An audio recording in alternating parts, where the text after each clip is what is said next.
જ્યારે પણ રિઝલ્ટ આવે ને 10મા ને 12માનું કયા કોર્સ કરવા, શું કરવું એ કાંઈ ખબર જ નથી હોતી. કે વિદ્યાર્થીની ઇન્ટરેસ્ટને ધ્યાનમાં રાખીને તમારે બ્રાન્ચ સિલેક્શન કરવું જોઈએ, નહીં કે ત્યારે છે ને ઇલેક્ટ્રોનિક્સનું માર્કેટ બહુ છે. જ્યારે 4 વર્ષ પછી બહાર નીકળે છે ત્યારે એનું માર્કેટ સાવ પતલું. છોકરાઓનો ઇન્ટરેસ્ટ કંઈક બીજી જગ્યાએ પર હોય છે. વાણિયાની ભાષામાં કઈ સ્વાગ બુદ્ધમાં દેહમાં બેમાર. તો શું એ યુનિવર્સિટીનો કરિક્યુલમ કોન્સ્ટન્ટલી અપગ્રેડ થઈ રહ્યો છે? અત્યારે શું છે, એઆઈ નો જમાનો, તો એના લીધે હ્યુમન ટચ નથી આવતો. કે remember, it is artificial intelligence, it is not natural intelligence. હું પણ આજે વર્ષોથી બિઝનેસ કરું છું, તો મારો ફર્સ્ટ પ્રેફરન્સ એ જ હોય છે કે ભાઈ એની સ્કિલ કેટલી છે, રાઈટ, રેધર દેન એની ડિગ્રી. મકાન હોય તેનું ફાઉન્ડેશન જ ના હોય ત્યાં સુધી તમે ઉપર બીજા માળ બનાવો તો એ સ્ટ્રક્ચર ગમે ત્યારે પડી શકે છે.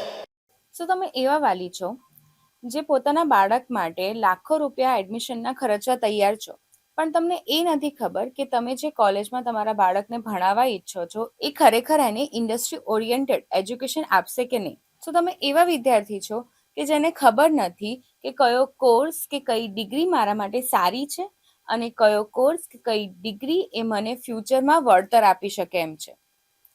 તમે 12થની એક્ઝામ કમ્પ્લીટ કરી અને હવે તમારા ફ્યુચર વિશે ચિંતિત છો, તો આ પોડકાસ્ટ તમારા માટે છે. આજના પોડકાસ્ટમાં આપણે વાત કરી સિલ્વરઓક યુનિવર્સિટીના વાઇસ ચાન્સેલર ડોક્ટર સૌરીન શાહ સાથે, જેમને એજ્યુકેશન ઇન્ડસ્ટ્રીનો વર્ષોનો એક્સપિરિયન્સ છે. આજે એમની સાથે એ દરેક કન્ફ્યુઝન સવાલ કે 12મા પછી કયો કોર્સ મારા માટે સારો, કયો કોર્સ મારા માટે સુટેબલ છે અને કઈ કોલેજ કે કઈ યુનિવર્સિટી મારે ચૂઝ કરવી છે, તો એમાં કયા કયા પેરામીટર્સ જોવા જોઈએ, આ બધા વિશે અને નવી એજ્યુકેશન પોલિસીમાં શું નવું છે, શું સ્ટુડન્ટને બેનિફિટ આપી શકે એમ છે, આ બધા વિશે બહુ ડિટેલમાં ચર્ચા કરી છે. આજે આપણે એવી વાતો કરી છે જે કોઈ કોલેજ કે યુનિવર્સિટીના હોર્ડિંગ્સ પર નથી લખાતી, જે એમની રિયાલિટી હોય છે. તો આજનો પોડકાસ્ટ તમે અંત સુધી જોજો. જો તમે 12મા ધોરણમાં ભણતા વિદ્યાર્થીના પેરેન્ટ છો કાં તો તમે 12th પાસ કરેલા વિદ્યાર્થી છો, તો આ પોડકાસ્ટ તમારા માટે છે. આ પોડકાસ્ટ અંત સુધી જોજો અને અગર જો તમે મારી ચેનલને સબસ્ક્રાઇબ નથી કરી તો સબસ્ક્રાઇબ કરો અને બેલ આઇકન દબાવવાનું ભૂલશો નહીં, જેથી તમે આવા ઇમ્પોર્ટન્ટ વિડીયો ક્યારે મિસ ના કરો.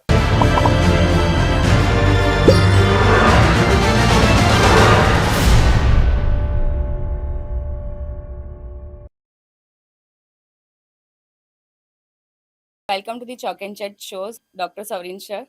અને આજે આપણે 10th અને 12થના જે સ્ટુડન્ટ્સ છે અને પ્લસ એમના પેરેન્ટ્સ જે મોટી કન્ફ્યુઝનમાં હોય છે રિઝલ્ટ આવ્યા પછી, એના વિશે બહુ ખાસી ચર્ચા કરવાના છે. અને આ સાથે આપણે યુનિવર્સિટી અને કોલેજના એડમિશન વિશે પણ ચર્ચા કરીશું. તો શું આપ તૈયાર છો? Yes, thank you. સૌથી પહેલા છે ને શું થાય છે, જ્યારે પણ રિઝલ્ટ આવે ને 10મા ને 12માનું, અને આ વર્ષોની સેમ પેટર્ન છે. હું જ્યારે 12થમાં હતી ત્યારે પણ આ જ હતું પ્રોબ્લેમ, અને અત્યારે પણ બાળકોને લઈને આ જ કન્ફ્યુઝન હોય છે, પેરેન્ટ્સને, અને અત્યારે સ્ટુડન્ટ પણ એટલા જ કન્ફ્યુઝ હોય છે, કેમ કે એટલા બધા કોર્સીસ છે. એટલે પ્રોબ્લેમ એ જ થાય છે કે 10મા ને 12માનું રિઝલ્ટ આવે એટલે કયા કોર્સ કરવા, શું કરવું, શું ફ્યુચર સ્કોપ છે એ કાંઈ ખબર જ નથી હોતી. અને અત્યારે તો છે ને એક સીટ મેન્ટાલિટી એવી બી ચાલે છે કે કોઈ બીજાએ લીધું આ બ્રાન્ચમાં કે આ કોર્સમાં, તો હું પણ આ જ કોર્સમાં લઉં. મારો ફ્રેન્ડ અહીંયા જાય છે તો હું પણ આ જ કોર્સ કરું, આ કોર્સના સ્કોપ વધારે સારા છે. આ વર્ષોથી ચાલતી આવતી આ સીટ મેન્ટાલિટી છે. તો આવા કેસમાં કોઈ એવા પેરામીટર છે કે જે પર્ટિક્યુલર સ્ટુડન્ટ માટે પેરેન્ટ્સ પણ ચેક કરી શકે કે આ પેરામીટર હોય તો આ જ છોકરા માટે આ કોર્સ બેટર છે. ખૂબ જ સાચી વાત કરી પલકબેન તમે. મોટાભાગે રિઝલ્ટ આવ્યા પછી પેરેન્ટ્સનો અને વિદ્યાર્થીનો સૌથી મોટો આ જ પ્રશ્ન હોય છે કે કઈ બ્રાન્ચમાં મારે એડમિશન લેવું અથવા કયા પ્રોગ્રામમાં મારે એડમિશન લેવું. તો અને તમે જે કીધું એમ એક માઇન્ડસેટ પણ છે કે મોટાભાગના વિદ્યાર્થીઓ હાઈલી ઇન્ફ્લુઅન્સ થાય છે એમના મિત્રોના ડિસિઝનથી, કે મારા મિત્રએ કમ્પ્યુટર આઈટીમાં, મશીન લર્નિંગ, આર્ટિફિશિયલ ઇન્ટેલિજન્સમાં લીધું તો મારે પણ એમાં લેવું. તો મારું અહીંયા સ્પષ્ટ મંતવ્ય છે કે આ આખું જે કોર્સ સિલેક્શન અથવા પ્રોગ્રામ સિલેક્શન જે પ્રક્રિયા છે ને, તે વિદ્યાર્થી સેન્ટ્રિક હોવી જોઈએ. એટલે કે વિદ્યાર્થીનો શું ઇન્ટરેસ્ટ છે એને ધ્યાનમાં રાખીને જ પેરેન્ટ્સે અને વિદ્યાર્થીએ પોતાના બ્રાન્ચનું સિલેક્શન કરવું જોઈએ સૌથી પહેલો. અને એ પણ એટલી જ વાત તદ્દન સાચી છે કે તમે ખાસું એવું આ માહિતી આપો છો ને છતાં પણ ક્યાંક ને ક્યાંક એનું ઇન્ફ્લુઅન્સ રહે છે. પરંતુ ઓવર ધ પીરિયડ જો તમે આ પ્રકારેનું માહિતી તમે પેરેન્ટ્સને અને વિદ્યાર્થીને આપશો ને તો એ લોકો બહુ સિલેક્શન કરવામાં એક કોશિયસ સિલેક્શન કરશે. એટલે અત્યારના જે સમય છે એ મુજબ ઘણા લોકોને આ જ પ્રશ્ન નડે છે. તો સૌથી પહેલું મારું સ્પષ્ટ મંતવ્ય છે કે વિદ્યાર્થીની ઇન્ટરેસ્ટને ધ્યાનમાં રાખીને તમારે બ્રાન્ચ સિલેક્શન કરવું જોઈએ, નહીં કે મારા બાળકના મિત્રોએ આમાં એડમિશન લીધું છે અથવા મારા મિત્રના બાળકે આમાં એડમિશન લીધું છે એને ધ્યાનમાં રાખીને. અને there is a process to understand. બાળકનો જન્મ થયો ત્યારથી 12માની કે 10માની પરીક્ષા આપી ત્યાં સુધી તમે એને એવરીડે ઓબ્ઝર્વ કર્યો છે. એનો કઈ દિશામાં ઇન્ટરેસ્ટ છે એ તમે એઝ એ પેરેન્ટ્સ તો ડેફિનેટલી સમજી શકો છો. તમારું એક ઓબ્ઝર્વેશન હોય છે કે એ મેથ્સમાં સારો છે, કે એ લોજિક બિલ્ડિંગમાં સારો છે, કે એ કોઈ પણ વસ્તુનું બ્રાન્ડિંગ કરવા માટે સારો છે, માર્કેટિંગમાં સારો છે. ઓવર ધ પીરિયડ તમે એની અંદર જે કઈ સ્કિલ છુપાયેલી છે ને એનું એક ઓબ્ઝર્વેશન તમારી અંદર હોય જ છે. તો you need to connect this skills with the program. Parents તરીકે અને વિદ્યાર્થી તરીકે કે મને આ વસ્તુ કરવી ગમે છે, તો એવી કઈ બ્રાન્ચ છે, એવો કયો પ્રોગ્રામ છે કે જે મારી આ સ્કિલને વાચા આપી શકે એમ છે, એને ધ્યાનમાં રાખી અને તમારે પ્રોગ્રામનું સિલેક્શન કરવું જોઈએ. આ મારું સ્પષ્ટ મંતવ્ય છે. તો હવે જે બાળક છે, અત્યારે 17-18 વર્ષનું બાળક છે, ઘણી વખત બાળકને જ ખબર નથી હોતી કે મારો ઇન્ટરેસ્ટ કઈ જગ્યાએ છે, કયો કોર્સ મારા માટે રાઈટ છે. તો એના માટેની સાયકોમેટ્રી ટેસ્ટ કાં તો પ્રોફેશનલ કાઉન્સેલિંગ લેવામાં આવતું હોય છે. તો શું એ ખરેખર મદદ કરતું હોય છે? હા, કારણ કે એ દ્વારા તમે વિદ્યાર્થીને કયા સેગમેન્ટમાં, કયા ડોમેનમાં જો આગળ એ ભણશે, જેમ કે કોઈનું બહુ ક્રિએટિવ નેચર હોય, રાઈટ. તો સાયકોમેટ્રિક ટેસ્ટ તમને ટિપિકલી એવું બાયફર્કેશન કરીને આપે છે કે આની લોજિક બિલ્ડિંગ એબિલિટી સારી છે, કે આનું ઇમેજિનેશન સારું છે. કોઈને આવું ઇમેજિનેશન સારું હોય અથવા ક્રિએટિવ વિચાર હોય તો એ જો આર્કિટેક્ટ છે કે ઇન્ટિરિયર ડિઝાઇન છે કે એ બધી દિશામાં જો એ ભણે તો એને કામ લાગવાનું. કે આવો સાયકોમેટ્રિક ટેસ્ટ અથવા જે કાઉન્સેલિંગ કરીને વિદ્યાર્થીઓમાં રહેલી કઈ ક્ષમતા છે કે જેને તમે આગળ વિકસાવી શકો એમ છો, તો એ ડિસિઝન લેવામાં ડેફિનેટલી એ ઇન્ફ્લુઅન્સ કરતું હોય છે. અને ઓવર ધ પીરિયડ મેં જોયું છે કે એ રાઈટ ટાઈમે ડિસિઝન જો તમે લીધું હોય with this kind of support system, તો ભવિષ્યમાં તમે એવી જગ્યાએ લેન્ડ થાવ છો કે જે તમારા ઇન્ટરેસ્ટનો વિષય હોય છે અને તમે એમાં ઘણા સક્સેસફુલ એ કરિયરમાં તમે બનતા હો છો. તો મેં બી ઓબ્ઝર્વ કર્યું છે કે આ એક સારો અભિગમ હોય છે.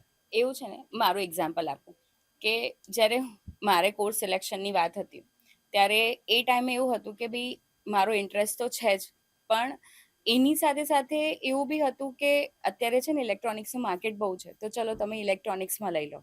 અને લોકો ઇલેક્ટ્રોનિક્સમાં એડમિશન લીધું અને જ્યારે 4 વર્ષ પછી બહાર નીકળે છે ત્યારે એનું માર્કેટ સાવ પતી ગયું હતું. એટલે એવા વિદ્યાર્થીઓ રઝળતા થઈ ગયા. એટલે શું આ પોઈન્ટ નથી ધ્યાનમાં રાખવા જેવો? જો આપણે એક સુંદર વાત કરી તમે, કારણ કે મોટા ભાગના પ્રોગ્રામ 4 વર્ષના હોય છે. હવે થાય છે એવું કે જ્યારે એડમિશન તમે લો ત્યારનો ઇન્ડસ્ટ્રી સિનારીઓ કોઈ પણ પેરેન્ટ્સ ઓબ્ઝર્વ કરતું હોય છે અને 4 વર્ષ પછી શક્ય છે એ એટલો લાંબો ગાળો છે કે એમાં શક્ય છે કે ટેકનોલોજીકલ ચેન્જીસ બહુ આવ્યા હોય અને જે તે બ્રાન્ચની અંદર જે ડિમાન્ડ એડમિશન લીધું હોય એની અંદર સિગ્નિફિકન્ટ ચેન્જ આવ્યો હોય. હું એમ ચેન્જ આવ્યો છે એવું કહું છું, ડિક્લાઇન આવ્યું છે નથી કહેતો. એવું પણ બને કે તમે કોઈ એક બ્રાન્ચમાં એડમિશન લીધું, 4 વર્ષ પછી તમે ગ્રેજ્યુએટ થાવ છો તો એ બ્રાન્ચની અંદર સિગ્નિફિકન્ટ ઇન્ક્રીઝ પણ થયું હોય ડિમાન્ડમાં. તો તમારા હાથમાં શું છે? તમારા હાથમાં એક જ વસ્તુ છે કે 4 વર્ષ ભણતા ભણતા તમે ઇલેક્ટ્રોનિક્સ એન્ડ કમ્યુનિકેશનમાં પણ લઈ લીધું. પણ મારું અહીંયા સ્પષ્ટ મંતવ્ય છે કે ઇલેક્ટ્રોનિક્સ એન્ડ કમ્યુનિકેશનમાં એવું બને કે કોઈ એક સમય એવો હતો કે લોકો એડમિશન લીધું અને બહાર પડ્યા ત્યારે ડિમાન્ડ ન હતી. પરંતુ અત્યારે પણ મારું એવું સ્પષ્ટ મંતવ્ય છે કે જો તમે એક સારા ઇલેક્ટ્રોનિક્સ એન્ડ કમ્યુનિકેશન એન્જિનિયર છો, 4 વર્ષ ભણતા ભણતા ઈસી ભણતા ભણતા તમે એવી સ્કિલ એક્વાયર કરી છે, તો 4 વર્ષના અંતે જો ઇન જનરલ એ બ્રાન્ચની ભલે ડિમાન્ડ ના હોય પણ તમારી અંદર જો એવી સ્કિલ છે તો સારા માણસોની તો દરેક ઇન્ડસ્ટ્રીમાં જરૂરત છે. હવે એવું નથી રહ્યું કે પ્યોર ઈસી એન્જિનિયરની રિક્વાયરમેન્ટ હોય છે. તમે ઈસી ભણતા ભણતા જો કોઈ સોફ્ટવેરની સ્કિલ એક્વાયર કરી હોય, સોફ્ટ સ્કિલ એક્વાયર કરી હોય, સારું કોડિંગ જો તમે શીખ્યા હો, તો there is a very good overlap between job requirements of all these branches. એવું જરૂર નથી. મને યાદ છે કે હું મારી જ વાત કરું. લો, આપે આપની વાત કરી, હું તો આપનાથી એક ડિકેડ પહેલા મેં મારું ગ્રેજ્યુએશન કર્યું છે અને મને હજુ પણ યાદ છે મારી વખતે ઇલેક્ટ્રોનિક્સ એન્ડ કમ્યુનિકેશન ટોપ પર ભરાતું. સૌથી પહેલી બ્રાન્ચ ભરાય ઇલેક્ટ્રોનિક્સ એન્ડ કમ્યુનિકેશન, અને કોઈ કારણસર મને એમાં ન મળી શક્યું તો મેં ઇન્સ્ટ્રુમેન્ટેશન એન્ડ કંટ્રોલ એન્જિનિયરિંગમાં લીધું. પણ ઇલેક્ટ્રોનિક્સ એન્ડ કમ્યુનિકેશન હાલમાં પણ ખૂબ જ સારી બ્રાન્ચ છે, ભલે અત્યારે પહેલી નથી ભરાતી. એનું સિમ્પલ ઉદાહરણ તમને આપું તો ઈસરોનું તો નામ આપે સાંભળ્યું જ હશે, ડીઆરડીઓનું નામ આપે સાંભળ્યું છે. ભારત સરકારે છેલ્લા 10 વર્ષની અંદર ગ્લોબલ પોઝિશનિંગ સિસ્ટમ આપણી ભારતની ઇન હાઉસ ડેવલપ કરવા માટે એટલા બધા સેટેલાઇટ ઇન્ડિયન કોન્સ્ટેલેશનમાં તરતા મૂક્યા છે. પ્લસ આપ જાણો જ છો, communication has improved like anything in last 2 decade. આ બધાની પાછળ backbone electronics and communication engineering જ છે, રાઈટ? સો તમે એવું ભૂલી જાઓ કે કઈ બ્રાન્ચ ઇન ડિમાન્ડ છે. તમે ધારો કે કોઈ પણ એક એવી બ્રાન્ચમાં એડમિશન લઈ લીધું ને કે જે ખૂબ જ ઇન ડિમાન્ડ છે, જરૂર નથી કે 4 વર્ષ પછી તમને જોબ મળી જ જવાની છે. If you are not good, if you are not skillful employee for any organization, you will not be given a job irrespective. અને મારું તો એ પણ માનવું છે કે પહેલી જોબમાં તમને કોઈ એવું પૂછવાનું છે કે તમારું ગ્રેજ્યુએશન કઈ બ્રાન્ચમાં છે, બીજી જોબમાં તો તમને એવું પૂછવાનું છે કે પહેલી જોબમાં તમે શું કર્યું છે. It doesn't matter. કારણ કે મેં છેલ્લા 2 ડિકેડની અંદર હું પણ એક શૈક્ષણિક સંસ્થા સાથે સંકળાયેલો છું. મેં એ પણ જોયું છે કે કોઈ પણ વિદ્યાર્થીએ ગ્રેજ્યુએશન કર્યું હોય કમ્પ્યુટર એન્જિનિયરિંગમાં, પણ 3, 4, 5 વર્ષ કામ કર્યા પછી એની પ્રોફાઇલની અંદર એટલો બધો ચેન્જ આવ્યો હોય કે એની કોર ડિસિપ્લિન જેમાં એને ગ્રેજ્યુએશન કર્યું હોય એની અંદર એ કામ ના કરતો હોય, પરંતુ કોઈ બીજા જ ફિલ્ડમાં કામ કરતો હોય ને એમાં એક્સેલ કરતો હોય. સો ઇટ ડઝન્ટ મેટર કે તમે કઈ બ્રાન્ચમાં એડમિશન લો છો અને 4 વર્ષ પછીનો સિનારિયો શું છે. વોટ મેટર્સ ઇઝ એ 4 વર્ષના કોર્સ દરમિયાન તમે જે બ્રાન્ચમાં એડમિશન લીધું છે એનું તો જ્ઞાન મેળવ્યું જ છે, એ ઉપરાંત એના સરાઉન્ડિંગ જેટલી બી સ્કિલ ઇન ડિમાન્ડ છે ઇન્ડસ્ટ્રીમાં એનું શું જ્ઞાન મેળવ્યું છે, તો તમારી ડેફિનેટલી ફ્યુચર તમારું બ્રાઇટ છે, એવું મારું સ્પષ્ટ માનવું છે. ડેફિનેટલી તમે પહેલામાં છે ને મને ઇન્ટરેસ્ટની વાત કરી, રાઈટ? એટલે હવે ઘણી વખત એવું છે ને કે આપણે જ્યારે ભણતા હતા, તમે ભણતા હતા, હું ભણતી હતી, એક પછી એક બીજો ડિકેડ આવ્યો, અત્યારે જેન્ઝી ભણે છે. પહેલાથી લઈને અત્યાર સુધી પેરેન્ટ્સના મગજમાં હજી સુધી એવું જ છે કે ભાઈ સાયન્સ લાઈન લો કે એન્જિનિયરિંગ કરો કે ડોક્ટર કરો, એમાં તમને વધારે સ્કોપ છે રાધર દેન બીજી બધી બ્રાન્ચીસમાં. આજની તારીખમાં પણ આવું જ છે. અને ઘણી વખત છોકરાઓનો ઇન્ટરેસ્ટ કંઈક બીજી જગ્યાએ પર હોય છે, અને આજકાલ તો એટલા બધા કોર્સીસ છે અને એટલી બધી વસ્તુઓ ઇન ડિમાન્ડ છે કે તમને કોઈ પણ કોર્સમાં કોઈ પણ જગ્યાએ તમને જોબ ઓપોર્ચ્યુનિટીઝ બહુ સારી મળી શકે એમ છે. પણ સ્ટુડન્ટે પેરેન્ટ્સને મનાવવાનું આ એક બહુ મોટું અઘરું કામ થઈ જાય છે કે મને આ વસ્તુ ગમે છે, કે મને આ મારો આ ઇન્ટરેસ્ટ છે, તો આ ઇન્ટરેસ્ટમાં આગળ હું કેવી રીતના જઉં, તો આ કેસમાં પેરેન્ટ્સે શું કરવું? સાચી વાત છે. આ પણ એક ખૂબ જ સારો પ્રશ્ન તમે મૂક્યો છે. જે તમે કીધું ને અત્યારે જે જેન ઝી આપણે શબ્દ વાપર્યો, એ લોકો છે ને ખૂબ જ ઓછા સમયમાં કોઈ પણ એક વસ્તુથી ધરાઈ જાય છે, અને કદાચ એટલે જ રીલનું અત્યારે માર્કેટમાં બહુ વધી ગયું છે પેનિટ્રેશન. તો ઘણા બધા વિદ્યાર્થીઓને એવું થાય છે કે મારે આ 3 વર્ષ 4 વર્ષનું કોર્સ શેના માટે કરવાનો. For an example, I am just giving you a small example. કોઈ એમ કે ભાઈ મને એનિમેશનમાં રસ છે, અને કદાચ ઘણા બધા એવા એનિમેશનને લગતા કોર્સિસ ચાલતા હોય કે જે 3 મહિના કે 6 મહિનાના હોય, અને જે વિદ્યાર્થીનો પણ રસ છે. તો મારું એવા પેરેન્ટ્સ અને વિદ્યાર્થીઓને પણ એવું કહેવું હોય છે કે આઈ એપ્રિશિએટ કે તમને એમાં રસ છે, અને કદાચ એવું પણ બને કે 1000 લોકો એનિમેશનનો કોર્સ કરે તો એમાંથી 100 જેટલા લોકોને એના ઇન્ટરેસ્ટનો જોબ પ્રોફાઇલ પણ મળે, પણ દરેકને એવી પ્રોફાઇલ નથી મળતી.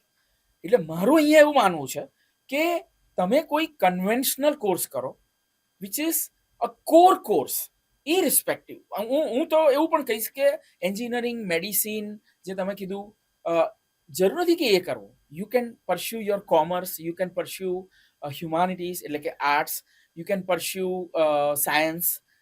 એની સાથે સાથે ધારો કે એનિમેશન ઇઝ યોર ઇન્ટરેસ્ટ, તો pursue 3 months 6 months additional course in parallel to your graduation. એનાથી શું ફાયદો થશે? વાણિયાની ભાષામાં કહીશ તો પગ દૂધમાં દહીંમાં બેમાં રહેશે. ઓકે, પણ આમાં એવું ના થાય કે બે કોર્સ જોડે એક સાથે કરવામાં એકમાં તમે બહુ સારું પરફોર્મ કરો ને એકમાં એકદમ લેસ પરફોર્મ થાય? જો રિસ્ક આમાં છે, હું તમને એનું કારણ કહું કે તમે ધારો કે સાયન્સ પરસ્યુએશન કર્યું છે તમારું ગ્રેજ્યુએશનમાં અને સાથે સાથે કોઈ એનિમેશનનો કોર્સ કર્યો છે, તો તમારી કેરિયર જ્યારે તમે પ્રોફેશનલ કરિયર સ્ટાર્ટ કરવાનો સમય આવે છે ત્યારે તમારી પાસે બે ઓપ્શન હશે. સાયન્સમાં પણ તમે કરિયર પરસ્યુ કરી શકશો અને એનિમેશનમાં પણ કરી શકશો. ન કરે નારાયણ, કદાચ એનિમેશનની અંદર કંઈક એવા પ્રશ્નો આવ્યા કે જેના લીધે તમારી કરિયર પ્રોસ્પેક્ટ્સ તમને ના દેખાય એટલા સારા, તો તમારી પાસે સેકન્ડ ઓપ્શન ઊભો છે કે ભાઈ સાયન્સમાં તો તમે કરિયર કરી શકો છો. અને I have seen people over the period, લોકો શું કરે છે કે સાયન્સ પરસ્યુ કરતા કરતા પણ એનિમેશનની અંદર પોતાનું યોગદાન આપતા હોય છે. એટલે મારું તો સ્પષ્ટ મંતવ્ય છે, હાઉએવર તમે એક જ સમયગાળાની અંદર જો બે પ્રોગ્રામ સાથે કરી રહ્યા છો તો it needs an extra effort, પણ it is also going to pay you off in long run. મારું એવું માનવું છે. સો ઓવરબર્ડન ના થાય સ્ટુડન્ટ માટે? જો ઓવરબર્ડન કેમ ના થાય તમને કહું. એક તો એનો ગમતો વિષય છે એનિમેશનનો, એને તો એ ઈચ્છા જ હતી કે હું એમાં પરસ્યુ કરું, પરંતુ ત્યાં એક થ્રેટ પણ રહેલો છે. હું માનું જ છું કે ઘણા બધા નવા એવન્યુઝ આ લાસ્ટ ડિકેડની અંદર ઓપન થયા છે જેની અંદર ઘણા બધા કરિયર ઓપ્શન્સ અવેલેબલ હોય છે. પણ જેમ ઘણા નવા એવન્યુઝ ઓપન થાય છે ને, એમ ઘણા નવા એ બધા એવન્યુ બંધ પણ થઈ જાય છે અંદર, કારણ કે એની અંદર ટેકનોલોજીકલ અપગ્રેડેશન આવે છે અને કદાચ એવું પણ બને કે એને જે સ્કિલ એક્વાયર કરી હોય those skills are no more in demand, right? તો એક એનો ગમતો વિષય છે ને, એટલે જો એ રેગ્યુલર કોર્સ કરતો હોય સાથે સાથે એનો એક બીજો ગમતો વિષય છે, એટલે my opinion it is not going to overburden, કારણ કે એક વસ્તુ એને ગમે છે એવી કરવાની છે જેમાં એને એક્સ્ટ્રા સમય આપવો પડશે, પણ એના માટે ભવિષ્યમાં કરિયરના બે ઓપ્શન ઓપન રહેવાના છે. અને યુ નેવર નો, કાલ ઉઠીને સાયન્સમાં એને પરસ્યુ કર્યું અને એને કરિયર બનાવવાની ઈચ્છા થાય છે કે ભાઈ મારે સાયન્સમાં નથી કરવી, એનિમેશનમાં કરવી છે, you can steel do it. પણ વર્સ્ટ કેસ સિનારિયો એ ઓપ્શન જ બંધ થઈ ગયું તો તમારી પાસે સાયન્સનો ઓપ્શન હજુ પણ ઊભો છે. જેમ કે કોરોના કાળમાં આપણે જાણીએ જ છે કે ઘણા બધાની જોબ જતી રહી, તો એ લોકો પાસે જ્યારે સેકન્ડ સ્કિલ હતી ને, તો એ લોકો પોતાના ઘરમાં બેસીને પણ એ પોતાની એ જે સ્કિલ છે એનો ઉપયોગ કરીને એ પોતાનો બિઝનેસ કરી શક્યા હતા. સો એવી સ્કિલ જો તમારી પાસે કોઈ છે તો વર્સ્ટ કેસ સિનારિયો આવે ત્યારે તમારી પાસે એક સેકન્ડ ઓપ્શન કાયમ ઓપન રહે છે. આપણે સ્કિલ્ડ અને આના પર આગળ બી ચર્ચા કરીશું, પણ મારો સૌથી મોટો એવો ક્વેશ્ચન છે કે ચલો કોર્સ સિલેક્શન થઈ ગયો, કે આપણે ઇન્ટરેસ્ટ પ્રમાણે આપણો કોર્સ બી ડિસાઈડ કરી લીધો, પણ આનાથી મોટો પ્રશ્ન છે કે કઈ કોલેજ કે કઈ યુનિવર્સિટીમાં લેવું. કોલેજના બ્રોશર્સ બહુ સારા હોય છે, અગર બિલ્ડિંગ જુઓ તો બહુ જ સરસ હોય છે, પણ એની પાછળ સ્ટડી કેવું છે એ આપણને ખબર જ નથી. આજનું જનરેશન એવું છે કે બહારથી બિલ્ડિંગ સારું દેખાતું હોય, એસી ક્લાસરૂમ્સ હોય, પેરેન્ટ્સ પણ એવું જ માને છે કે તો અહીંયા સારું જ ભણાવતા હશે. હું તમને એક એક્ઝામ્પલ આપું કે મારી કઝિન હતી, એણે એવું જોયું કે ઓકે બિલ્ડિંગ બહુ સારું છે, કોર્સીસ અંદર સારા જ ભણાવતા હશે, પણ એણે એવું વિચાર્યું કે ના આવી જગ્યાએ નહીં, પણ હું એવું જોઉં કે જ્યાં ફેકલ્ટીઝ સારા આવે છે, જ્યાં ઇન્ડસ્ટ્રી ડ્રીવન ભણાવવામાં આવે છે, અને અત્યારે she is doing very good. તો એવું થાય કે આ બધી વસ્તુમાં કન્ફ્યુઝન એ થાય કે મારે કેવી રીતના ચેક કરવું. જ્યારે હું કોઈ કોલેજ કે યુનિવર્સિટીની પસંદગી કરવા જાઉં છું તો કાઉન્સેલિંગમાં મારે એવા કેવા 3-4 પ્રશ્નો જે પૂછવા જોઈએ અને જેનાથી હું ચેક કરી શકું કે આ કોલેજ કે આ યુનિવર્સિટી સારી છે. બહુ જ ઇમ્પોર્ટન્ટ પ્રશ્ન પૂછ્યો પલકબેન તમે. તો મેં આપને કીધું એ મુજબ હું લગભગ 3.5 ડિકેડથી એકેડેમિક ફિલ્ડમાં છું અને મારું સ્પષ્ટ માનવું છે કે કોઈ પણ શૈક્ષણિક સંસ્થા એટલે કે યુનિવર્સિટીની ઇકોસિસ્ટમ છે ને, એના 3 મહત્વના પિલ્લર છે. એક છે એમનું ઇન્ટેલેક્ચ્યુઅલ એસેટ, હું એને કહું છું, that is faculty member. Faculty member are the one જે એનું ઇન્ટેલેક્ચ્યુઅલ એસેટ છે. ઇન્ટેલેક્ચ્યુઅલ એસેટ એટલે ક્લાસરૂમની અંદર કોર ટીચિંગ કોણ કરાવવાનું છે? Faculty member. તો એ ફેકલ્ટી મેમ્બરનું ક્વોલિફિકેશન સૌથી પહેલા તો, અને એ ક્યાંથી ભણ્યા છે, કોઈ પ્રીમિયર ઇન્સ્ટિટ્યુશન લાઈક આઈઆઈટી આઈએમમાંથી ભણીને આવ્યા છે તો ઓબ્વિયસલી એમનું નોલેજ એ ઇન્ડસ્ટ્રીને નીડને ફૂલફિલ સમજી શકે એ પ્રકારનું હશે અને ક્લાસરૂમની અંદર એ પ્રમાણેનું ડિલિવરન્સ કરતા હશે. બીજું છે એનું ઇન્ફ્રાસ્ટ્રક્ચર. હવે ઇન્ફ્રાસ્ટ્રક્ચરની અંદર 2 ભાગ આવે છે. એક છે કે એના સપોર્ટ સિસ્ટમ, સપોર્ટ સિસ્ટમ એટલે કોઈ પણ યુનિવર્સિટીની ઇકોસિસ્ટમની અંદર બે ભાગ છે. પહેલું છે કરિક્યુલમ. તો તમારે એ યુનિવર્સિટીને પૂછવું જોઈએ કે કેટલો ફ્રિકવન્ટલી તમારો કરિક્યુલમ તમે અપગ્રેડ કરી રહ્યા છો. સૌથી અગત્યનું છે, તમે જે ગ્રેજ્યુએટ, આગળ આપણે એક પ્રશ્ન પૂછ્યો તો તમે, જેની સાથે હું આને લિંક કરીશ, કે વિદ્યાર્થી એડમિશન લીધું એક્સ યરમાં, એક્સ પ્લસ 4 યર પછી એ બહાર પડે છે. એક્સ યરમાં એનો કરિક્યુલમ હતો એ વખતની ઇન્ડસ્ટ્રીને ધ્યાનમાં રાખીને. એક્સ પ્લસ 4 યર્સ પછી જ્યારે ગ્રેજ્યુએટ થાય છે ત્યારે શક્ય છે કે ઇન્ડસ્ટ્રીની અંદર તો ઘણો ચેન્જ આવી ગયો ટેકનોલોજીમાં. તો શું એ યુનિવર્સિટીનો કરિક્યુલમ એ 4 વર્ષ ભણતા વિદ્યાર્થીની અંદર કોન્સ્ટન્ટલી અપગ્રેડ થઈ રહ્યો છે? જે થઈ રહ્યો છે, તો એ યુનિવર્સિટી દ્વારા જે વિદ્યાર્થીને શિક્ષણ આપવામાં આવી રહ્યું છે ને, એ ઇન્ડસ્ટ્રી રેડી બનાવવા માટેનું આપી રહ્યું છે. એટલે તમારે પૂછવું જોઈએ ત્યાંના જે જવાબદાર વ્યક્તિ હોય ને, કેટલો ફ્રિકવન્ટલી સિલેબસ અપગ્રેડ કરો છો. સિલેબસ અપગ્રેડ કરો એટલું પૂરતું નથી. આનું અગેન લિંક છે મારા ફેકલ્ટી સાથે. શું મારા ફેકલ્ટી કોમ્પિટન્ટ છે એ બદલેલા સિલેબસને ભણાવવા માટે? તો યુનિવર્સિટી શું એ ફેકલ્ટીને સતત ટેકનોલોજીકલ અપગ્રેડેશન કરાવવા માટે ઇન્ડસ્ટ્રીના એક્સપર્ટ્સની મદદ લઈ અને ટ્રેન ધ ટ્રેનર પ્રોગ્રામ કરાવે છે? શું એ યુનિવર્સિટી પાસે એવી કોઈ ઇકોસિસ્ટમ છે કે એમની પાસે એવી લેબોરેટરી છે કે જેની અંદર એવા ઇક્વિપમેન્ટ છે કે જે વિદ્યાર્થીને ભવિષ્યમાં જે ઇન્ડસ્ટ્રીમાં કામ કરવાનું છે એને અત્યારથી જ એ ઇક્વિપમેન્ટ પર એને ભણતા કામ કરવાનું એક્સપોઝર એની લેબોરેટરીમાં મળી રહ્યું છે? શું યુનિવર્સિટી પાસે અલગ અલગ સેન્ટર ઓફ એક્સેલન્સીસ છે, જેને અમે કહીએ COE? તો જેને કહેવાય centre of excellence is nothing but an extension of your conventional laboratory. લેબોરેટરીની અંદર તો શું હોય કે કરિક્યુલમને જે થિયોરી ક્લાસરૂમમાં ભણાવી એને લેબોરેટરી અવર્સની અંદર એને પ્રેક્ટિકલના ફોર્મમાં ભણાવવામાં આવે છે. પરંતુ આ ઉપરાંત પણ ઘણી એવી ટેકનોલોજી હોય છે કે જે લેબોરેટરીમાં એક્સપોઝર આપવું શક્ય નથી, પણ આ શક્ય છે by establishing various centre of excellences. અને એ એવી યુનિવર્સિટીમાં જો આવા સેન્ટર ઓફ એક્સેલન્સીસ હોય અલગ અલગ ફિલ્ડના, તો એ વિદ્યાર્થીને આવી ટેકનોલોજીનું એક્સપોઝર આપીને ભવિષ્યની ઇન્ડસ્ટ્રી નીડને ફૂલફિલ કરવા માટે સક્ષમ બનાવે છે. બીજો અગત્યનો મુદ્દો છે, શું યુનિવર્સિટી પાસે પ્રોપર પ્લેસમેન્ટ સેલ છે? હવે પ્લેસમેન્ટ સેલ તો નીડ ઓફ એન અવર છે, એટલે દરેક યુનિવર્સિટી પાસે હોય છે, પરંતુ તમારે એવું પૂછવું જોઈએ પ્લેસમેન્ટ રેટ શું છે, પર્સન્ટેજ શું છે, અને શું તમારું સેલ મને એવા વિદ્યાર્થીઓની માહિતી આપી શકશે કે મિસ્ટર એક્સ એનું આ કંપનીમાં સિલેક્શન થયું હતું આટલા પેકેજ ઉપર? એ માહિતી ઓપનલી અવેલેબલ હોવી જોઈએ, જેથી એ વિદ્યાર્થી કે વાલી પણ એ લોકોની જોડે ફોન કરીને કન્ફર્મેશન આપી શકે. બીજું કે પ્લેસમેન્ટ સેલના શું ઇનિશિયેટિવ છે? જેમ કે બે મુદ્દા બહુ અત્યારે માર્કેટમાં ચાલે છે, ઇન ડિમાન્ડ છે. એ છે એક છે ઇન્ટર્નશીપ. ઇન્ટર્નશીપ કંપનીમાં આપવી એ પણ એક પ્લેસમેન્ટ સેલનો જ એક સ્કોપ ઓફ વર્કમાં આવે છે. તો આ ત્યારે જ શક્ય છે કે જ્યારે તમારું પ્લેસમેન્ટ સેલ, કોઈ પણ યુનિવર્સિટીનું પ્લેસમેન્ટ સેલ ઇન્ડસ્ટ્રી કનેક્ટ સારું ધરાવતું હોય. અને ઘણી બધી યુનિવર્સિટી પોતાના કરિક્યુલમની અંદર ઇન્ટર્નશીપને અત્યારે વણી લીધું છે. વિદ્યાર્થી સેકન્ડ યરમાં હોય ને ત્યારથી જ એને સેમિસ્ટર બ્રેક હોય ત્યારે અને ભણતા પણ એને ઇન્ડસ્ટ્રીનું એક્સપોઝર આપવામાં આવે છે. તો શું તમારી પાસે આવા કેટલા વિદ્યાર્થીઓ ઇન્ટર્નશીપ કરી રહ્યા છે? માત્ર એટલું ના પૂછવું જોઈએ કે ઇન્ટર્નશીપ કરી રહ્યા છે કે નહીં, શું એ ઇન્ટર્નશીપ કરે છે તો એને સ્ટાઇપન્ડ આપવામાં આવે છે? કારણ કે ઇન્ડસ્ટ્રી ત્યારે સ્ટાઇપન્ડ આપશે જ્યારે વિદ્યાર્થીએ કંપનીની અંદર ઇન્ટર્નશીપ કરતા વેલ્યુ એડિશન કરી રહ્યો છે. આ બધી જ માહિતી જો એ ઓપન ડોમેનમાં જો training and placement cell share કરી રહ્યું છે, એનો મતલબ આ જેન્યુઇન કામ કરી રહ્યું છે.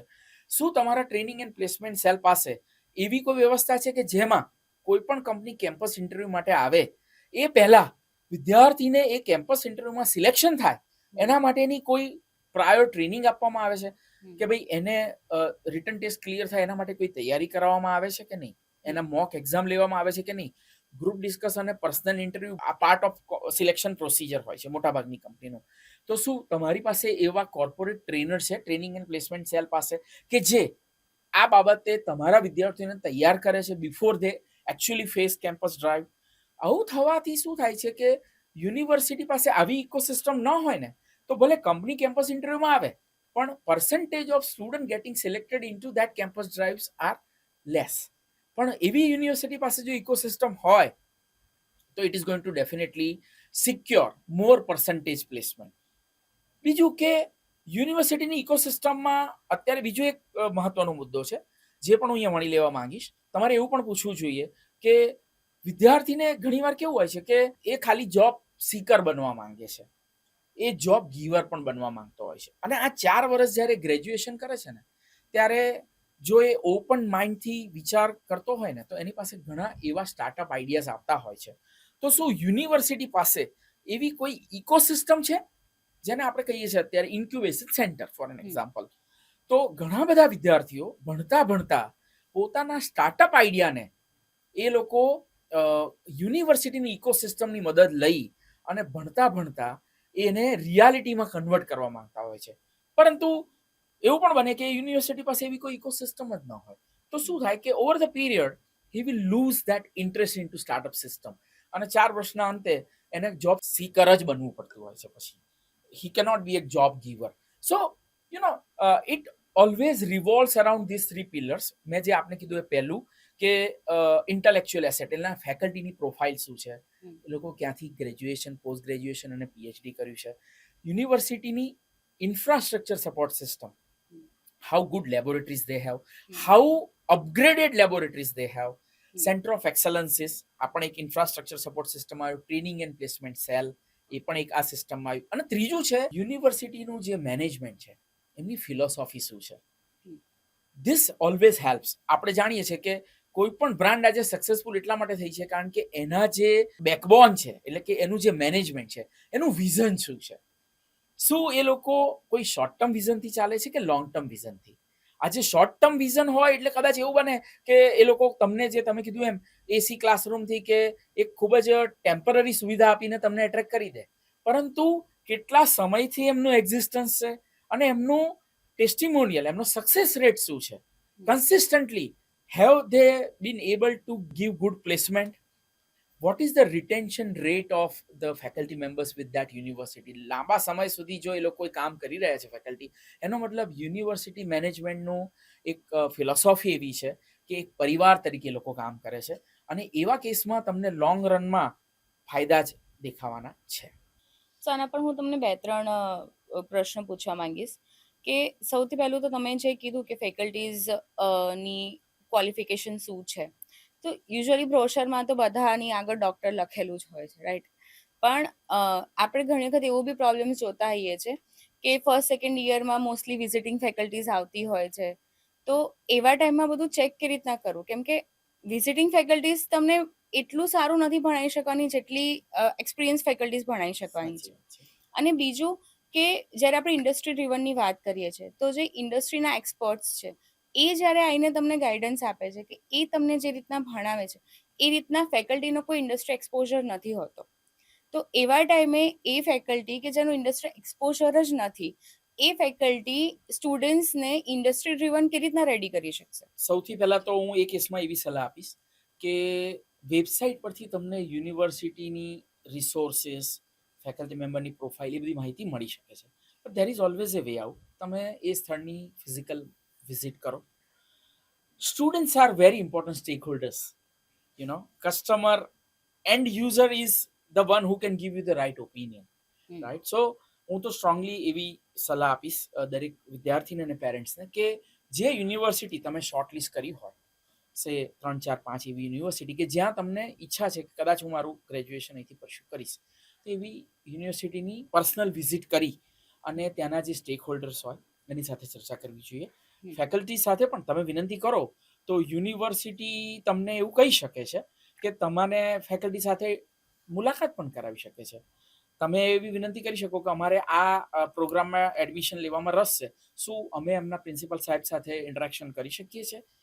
I think most of the universities will not have any objection in order to do this.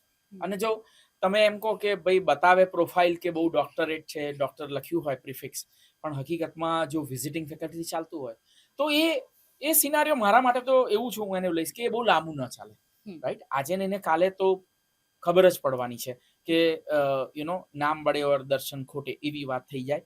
તો એવી યુનિવર્સિટી કે જેની ત્યાં full time faculty members available હોય, સારી સંસ્થામાંથી એ લોકો ભણેલા હોય, એના જે ઇમ્પોર્ટન્ટ સ્ટેક હોલ્ડર છે એ કોણ છે? Students, existing students. મારું સ્પષ્ટ મંતવ્ય છે કે એમની સલાહ તમારે લેવી જ જોઈએ. એ સ્થળની પર્સનલ મુલાકાત, લેબોરેટરીની વિઝિટ, એની સંપૂર્ણ માહિતી તમને એ લોકો દ્વારા 100% મળી શકે. Plus independent opinion. તમે એમાંથી ગ્રેજ્યુએટ થયેલા લોકોની પણ સલાહ લઈ શકો. માર્કેટની અંદર પણ તમને ઓવર ધ પીરિયડ ઘણો બધી એવી માહિતી મળે કે જેમાં તમને સિલ્વર યુનિવર્સિટીની હું વાત કરું તો તમે એના વિશે પૂછો તો તરત જ તમને એનો ઓપિનિયન મળી જાય કે ભાઈ બહુ જ એની ડિસિપ્લિનરી એનો એપ્રોચ હોય છે, રાઈટ. ક્લાસરૂમની અંદર attendance is something which is very much mandatory and they concentrate more on academics. their curriculum is industry aligned.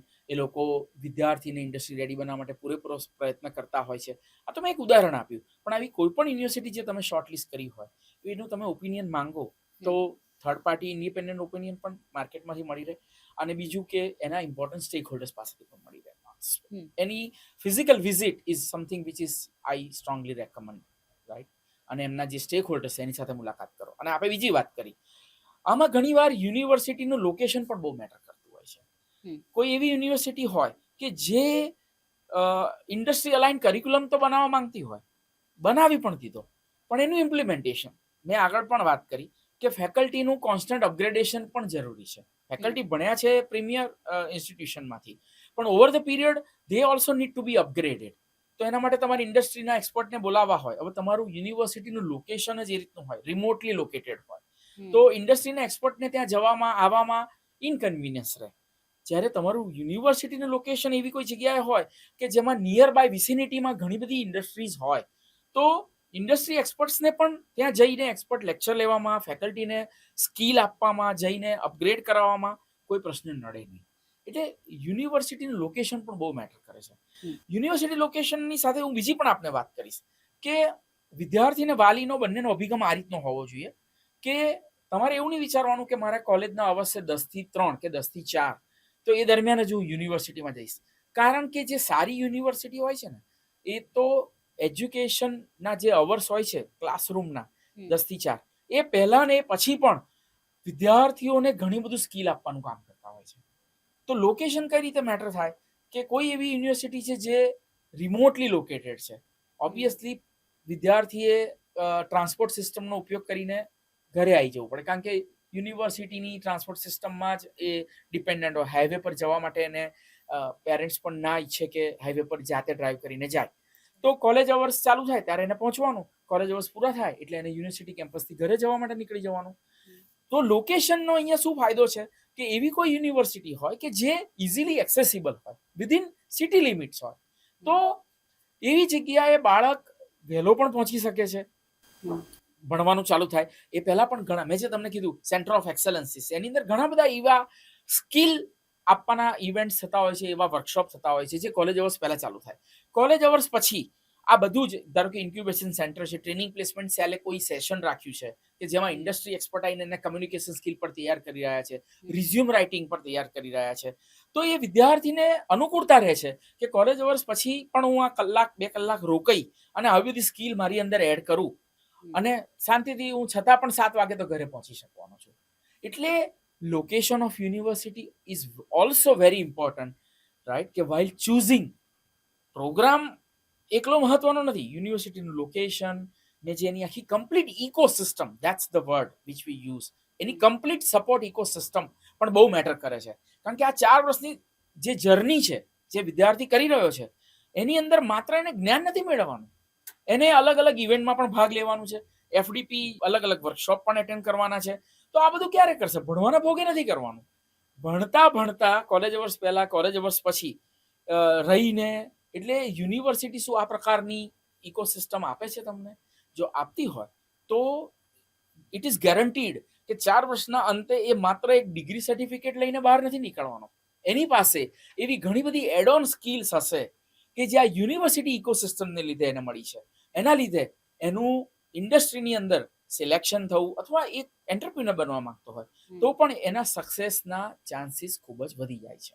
જે તમે વાત કરી ને ફેકલ્ટીઝની, તો અત્યારે શું છે, એઆઈનો જમાનો છે, રાઈટ. અત્યારે કોઈ પણ તમારે ઇન્ફોર્મેશન જોઈતી હોય કે કંઈ પણ વસ્તુ શીખવી હોય તો એઆઈથી બહુ ઇઝીલી શીખી શકીએ છીએ. અને અત્યારે ફેકલ્ટીઝ પણ એઆઈનો યુઝ બહુ સારી રીતના કરે છે. સાચી. પણ આમાં એક વસ્તુ આપણે એવું બી જોઈએ છે કે dependency on AI of faculties, તો એના લીધે શું થાય છે કે હ્યુમન ટચ નથી આવતો, કે તમે જેને પ્રેક્ટિકલ સમજાવવા માંગો છો એ સમજાઈ નથી શકતા. તો શું આ પણ એક લેક હોઈ શકે ફેકલ્ટીઝમાં? સાચી વાત છે.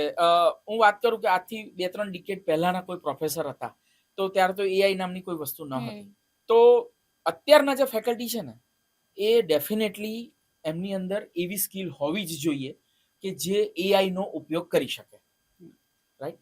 હું સ્પષ્ટ માનું છું કે AI is definitely needed into every aspect of life. એટલે એઆઈનો જે ટચ છે એ હોવો જ જોઈએ. પરંતુ AI can never replace human being. કારણ કે હું આગળ પણ મેં ઘણા બધા લોકો જોડે મેં વાત કરી, એમાં સતત કીધું છે, remember it is artificial intelligence, it is not natural intelligence which a human being has. AI can never replace human being, but AI enabled human being will always replace human being who doesn't know AI. આ મારું સ્પષ્ટ મંતવ્ય છે. તો એવી university કે જે આ દિશામાં પણ જાગૃત છે, શું એ યુનિવર્સિટી પોતાના ટીચિંગ સ્ટાફ મેમ્બર્સને એઆઈ થી માહિતગાર કરાઈ રહી છે? કારણ કે હું પણ સ્પષ્ટ માનું છું, ભલે મેં પણ જ્યારે ગ્રેજ્યુએશન કર્યું ત્યારે એઆઈ નું નહોતું, પણ જો હું આજે એઆઈ ના જાણતો હોઉં તો હું પણ આઉટ ઓફ રેસ થઈ જાઉં. તો કેવી રીતે એઆઈ નો ઉપયોગ કરીને ક્લાસરૂમની અંદર થતું ટીચિંગ હજુ પણ વધારે સારી રીતે કરી શકાય કે જેથી વિદ્યાર્થી લાઈફ લોંગ લર્નર બની રહે, એ ખૂબ જ મહત્વનું છે.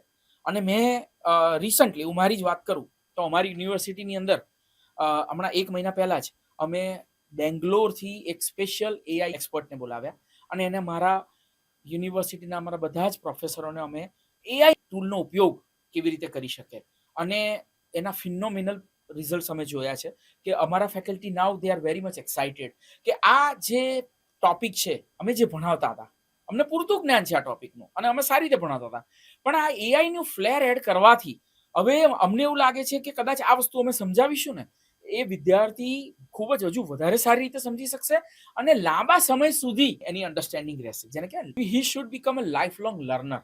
નોટ ઓનલી ધેટ, એઆઈનો ટૂલનો ઉપયોગ કરીને જ્યારે ભણાવે છે મારા ફેકલ્ટી, ત્યારે એ વિદ્યાર્થીને એ થિયોરી જે છે એનો પ્રેક્ટિકલ એપ્લિકેશન કેવી રીતે કરવાનું એનું પણ ખૂબ જ સારી માહિતી મળે છે.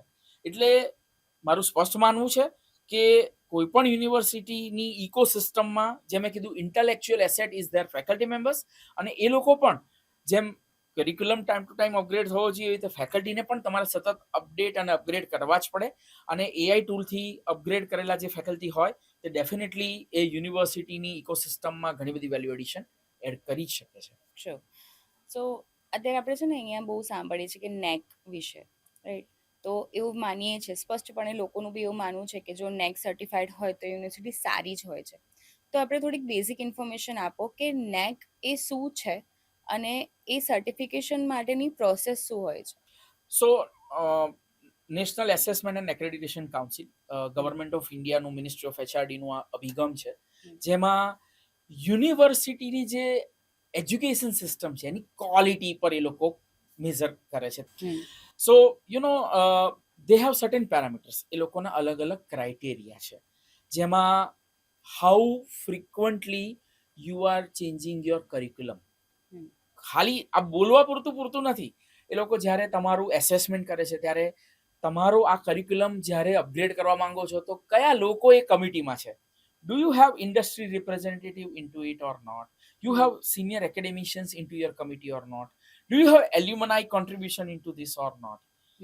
બીજું કે તમે આ કરિક્યુલમ અપગ્રેડ કરો છો એમાં શું તમે કઈ નીડને ધ્યાનમાં રાખો છો? તો એ લોકો એ પણ અપેક્ષા રાખે છે કે તમે જ્યારે કરિક્યુલમ અપગ્રેડ કરો ત્યારે ગ્લોબલ નીડ શું છે, લોકલ નીડ શું છે, રિજિયનલ નીડ શું છે, નેશનલ નીડ શું છે, એને ધ્યાનમાં રાખો છો કે નહીં. તમારા વિદ્યાર્થીની અંદર તમે જે ટોટલ કરિક્યુલમ નવો અપગ્રેડ કરો છો એની અંદર કોઈ મોનિટરિંગ મિકેનિઝમ છે?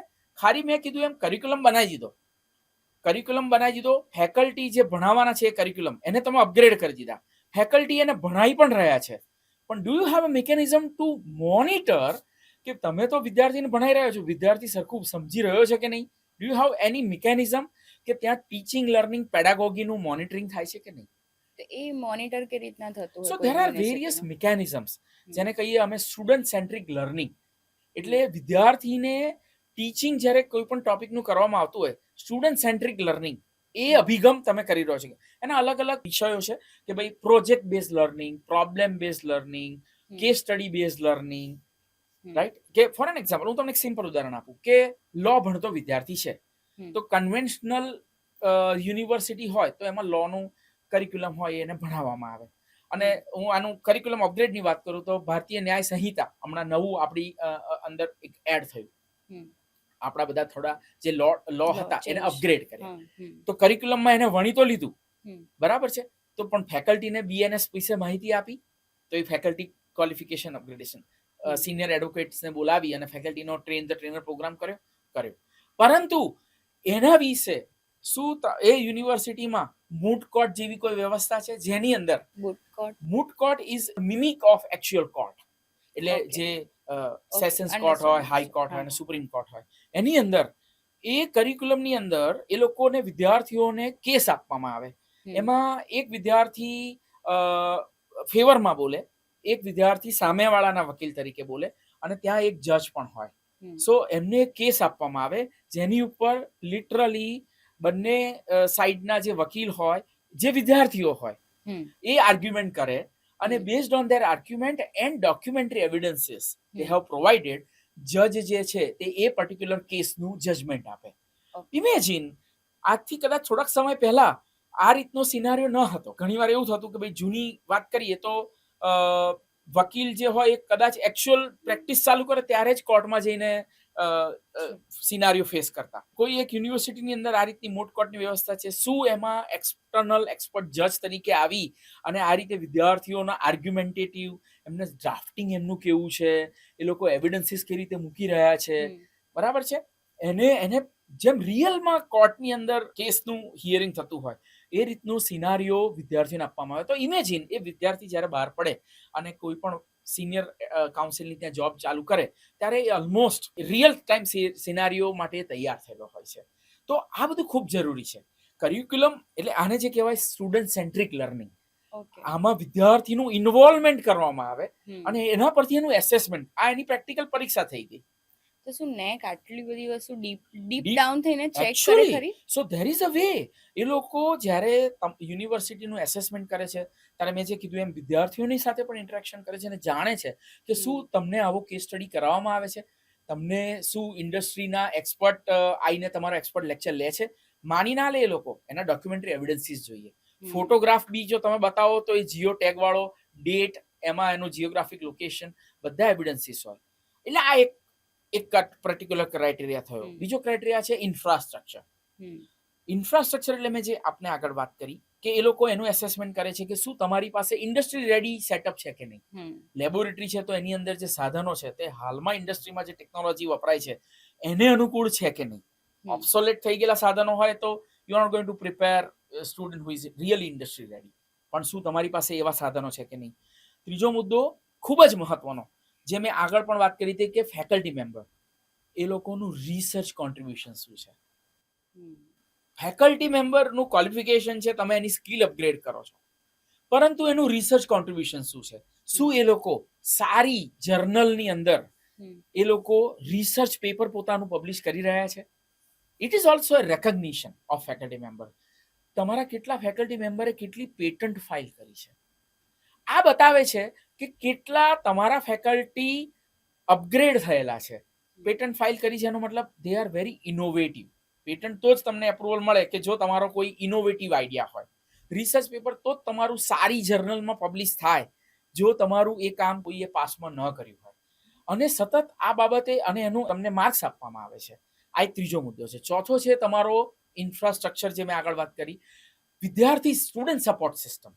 સ્ટુડન્ટ સપોર્ટ સિસ્ટમની અંદર આ બધું જ આવી ગયું કે તમે વિદ્યાર્થીઓ માટે રાઉન્ડ ધ યર કેટલા કરિક્યુલર ને કો કરિક્યુલર કામ કરો છો.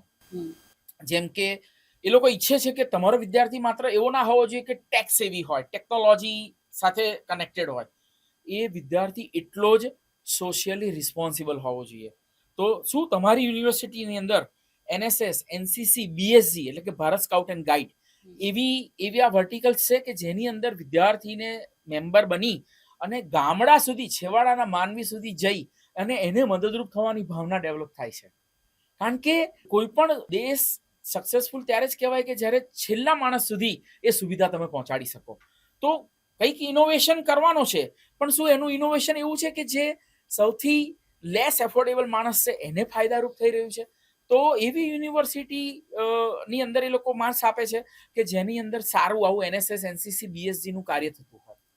એટલે એક આ એક સિસ્ટમ છે. બીજું અલગ અલગ ઇવેન્ટ્સ કે તમારે foundation day celebration, Republic day celebration, independence day celebration, પછી તમારા કલ્ચરલ ફેસ્ટિવલ. કારણ કે ખાલી એ વિદ્યાર્થીએ નોકરી તો 24 કલાકમાંથી 8 કલાક કરવાની છે, પણ he should also B culturally sensitive. એના જેટલા બી આવા ફેસ્ટિવલ્સ આવે તો આ બધા ફેસ્ટિવલ્સ એના માટે એક રેજ્યુનેટ થવાની એક ઓપોર્ચ્યુનિટી હોય છે. પછી હું એક એવો વિદ્યાર્થી બનાવું કે જે માત્ર કામ જ કરે, એટલે એના રોબોટમાં કોઈ બીજો ફરક નથી હોતો, સાચું કહું તો. પણ એની અંદર એ સમાજની વચ્ચે ભાવના સારી કેળવતો થાય, એ નેટવર્કિંગ સારું કરી શકે. તો આવી બધી ઇવેન્ટમાં જો વિદ્યાર્થી ભાગ લે છે તો એ લોકો એનું નેટવર્કિંગ સારું થાય છે. He can be A good કો વર્કર ઇન ફ્યુચર. આપણે એક શીખવા મળતું હોય છે કે ટીમ મેમ્બર તરીકે કેવી રીતે કામ કરવું. તમે એકલા તો કોઈ પણ કાર્ય કરી નથી શકવાના. તો ટીમ મેમ્બરમાં કામ કરવું હોય તો આવી બધી ઇવેન્ટ દ્વારા એક્સપોઝર યુનિવર્સિટીમાં આપવામાં આવે છે કે નહીં, એના એવિડન્સીસ એ લોકો ચેક કરે છે. યુનિવર્સિટીની સ્ટ્રેટેજિક પ્લાન શું છે, આજે તમે ક્યાં છો અને આવનારા 5 વર્ષ 10 વર્ષમાં ક્યાં પહોંચવા જઈ રહ્યા છો. Does university has that vision? એ લોકો આ બાબતે પણ તમારું, મેં જે આગળ કીધું કે મેનેજમેન્ટની ફિલોસોફી શું છે, રાઈટ? સો જેને કહેવાય ને ફોરવર્ડ લુકિંગ મેનેજમેન્ટ, કે આજે મારે આ અચીવ કરવું છે, આવતા વર્ષનો મારો આ ગોલ છે, આવનારા 5 વર્ષનો સ્ટ્રેટેજિક ગોલ આ છે, આવનારા 10 વર્ષનો સ્ટ્રેટેજિક ગોલ આ છે. જો એ ગોલથી કોઈ યુનિવર્સિટી આગળ વધી રહી છે તો જ એનું ફ્યુચર બ્રાઇટ છે, રાઈટ? સો એ પણ એસ્પેક્ટથી એ લોકો એસેસ કરે છે. સો આ સમગ્ર પેરામીટર્સ પર એ તમારું એસેસમેન્ટ કરે છે અને પછી તમને ગ્રેડ એલોકેટ કરે છે. એટલે જો કોઈ યુનિવર્સિટીનો સારો ગ્રેડ છે, ઇટ એસેન્શિયલી મીન્સ કે એ દરેક આ સેગમેન્ટમાં એનું ઇવેલ્યુએશન થયું છે અને એમની ઇકોસિસ્ટમ એ થોરોલી ચેક થયેલી છે અને એને બધા જ પેરામીટરમાં એ પાર ઉતરી છે, ત્યારે જ એને સારો ગ્રેડ મળી શકે છે. ઓકે, સો આ ઇવોલ્યુશન કેટલું હદે પ્રોપર હોય છે કે it is very genuine. It is very genuine.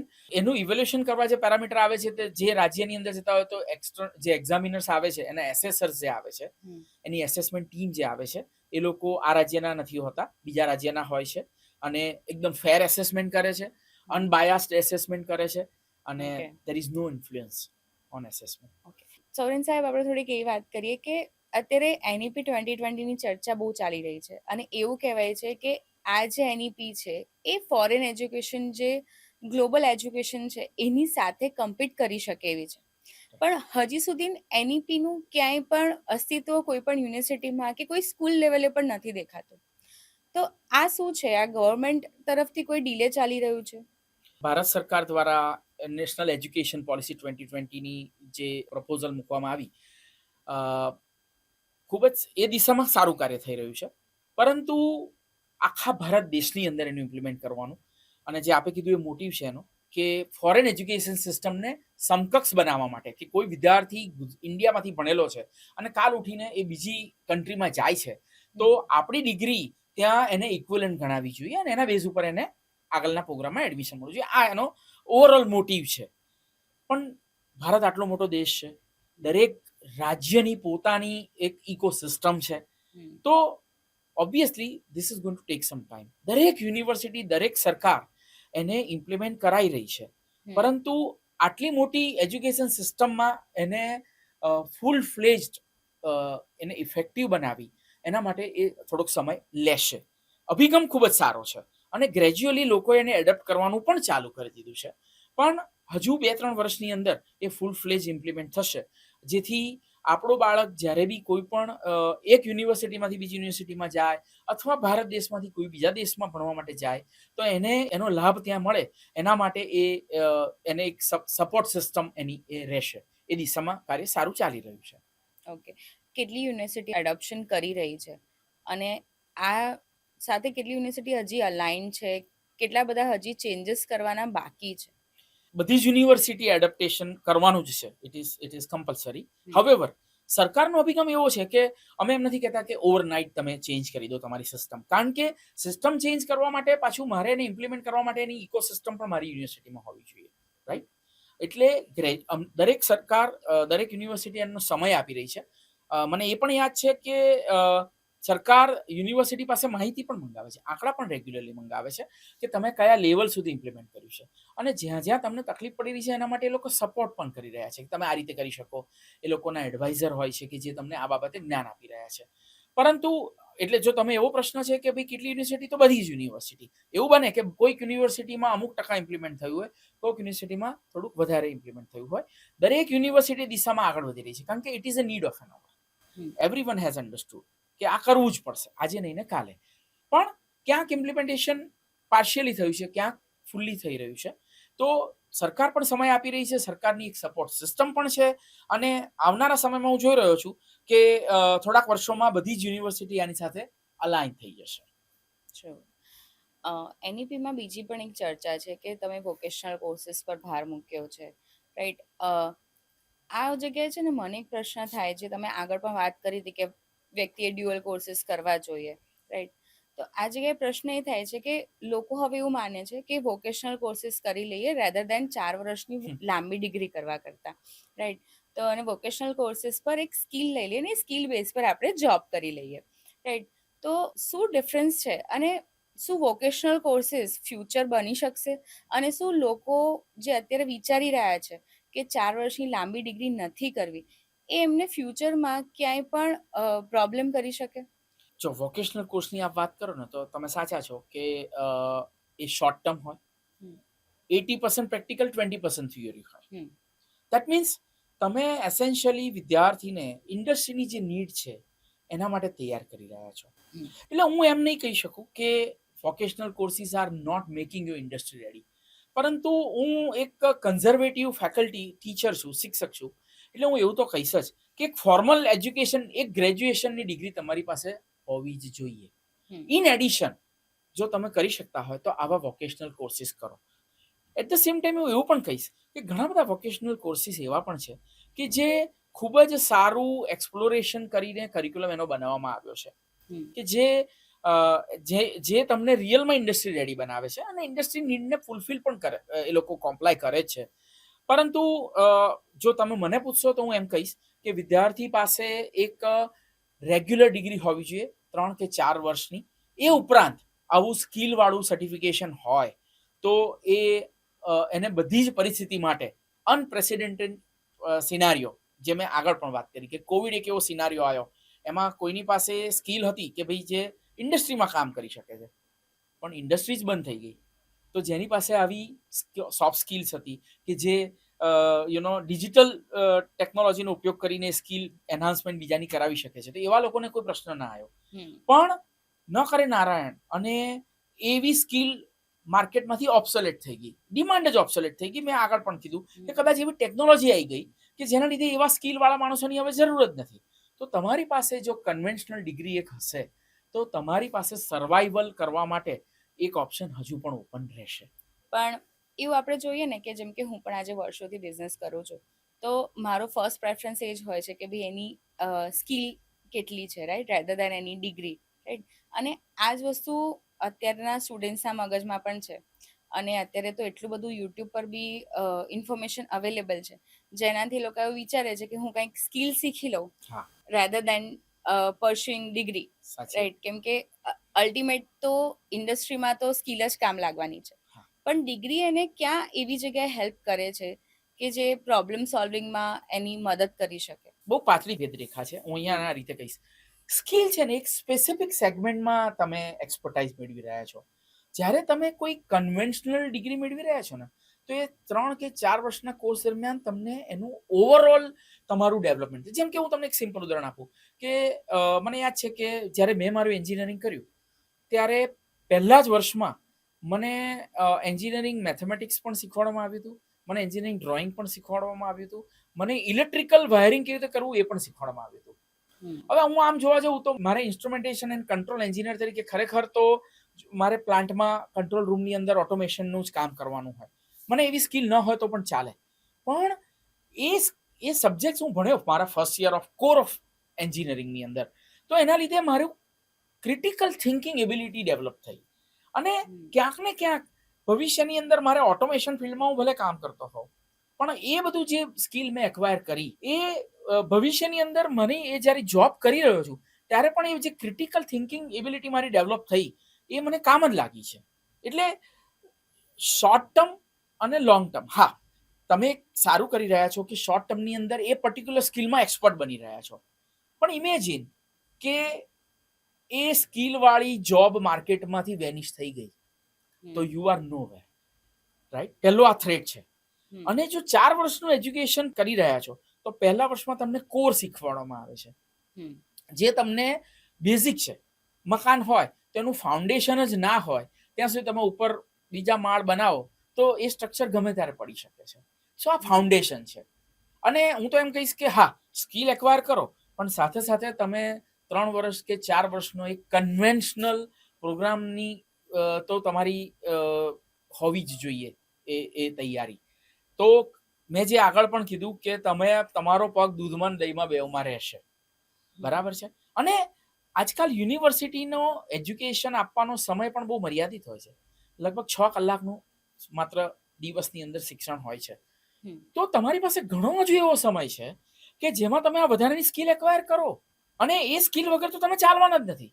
કારણ કે તમે જ્યારે ઇન્ટરવ્યુ આપવા જશો ત્યારે ઇન્ટરવ્યુ પેનલની સામે ઘણા બધા લોકો બેસશે કે સર આ મારી પાસે ડિગ્રી છે, એક સર્ટિફિકેટ છે, પણ એવા વ્યક્તિને જે લોકો જોબ આપી શકશે જેની પાસે ડિગ્રી ઉપરાંત આવી બધી સ્કિલ્સ હશે.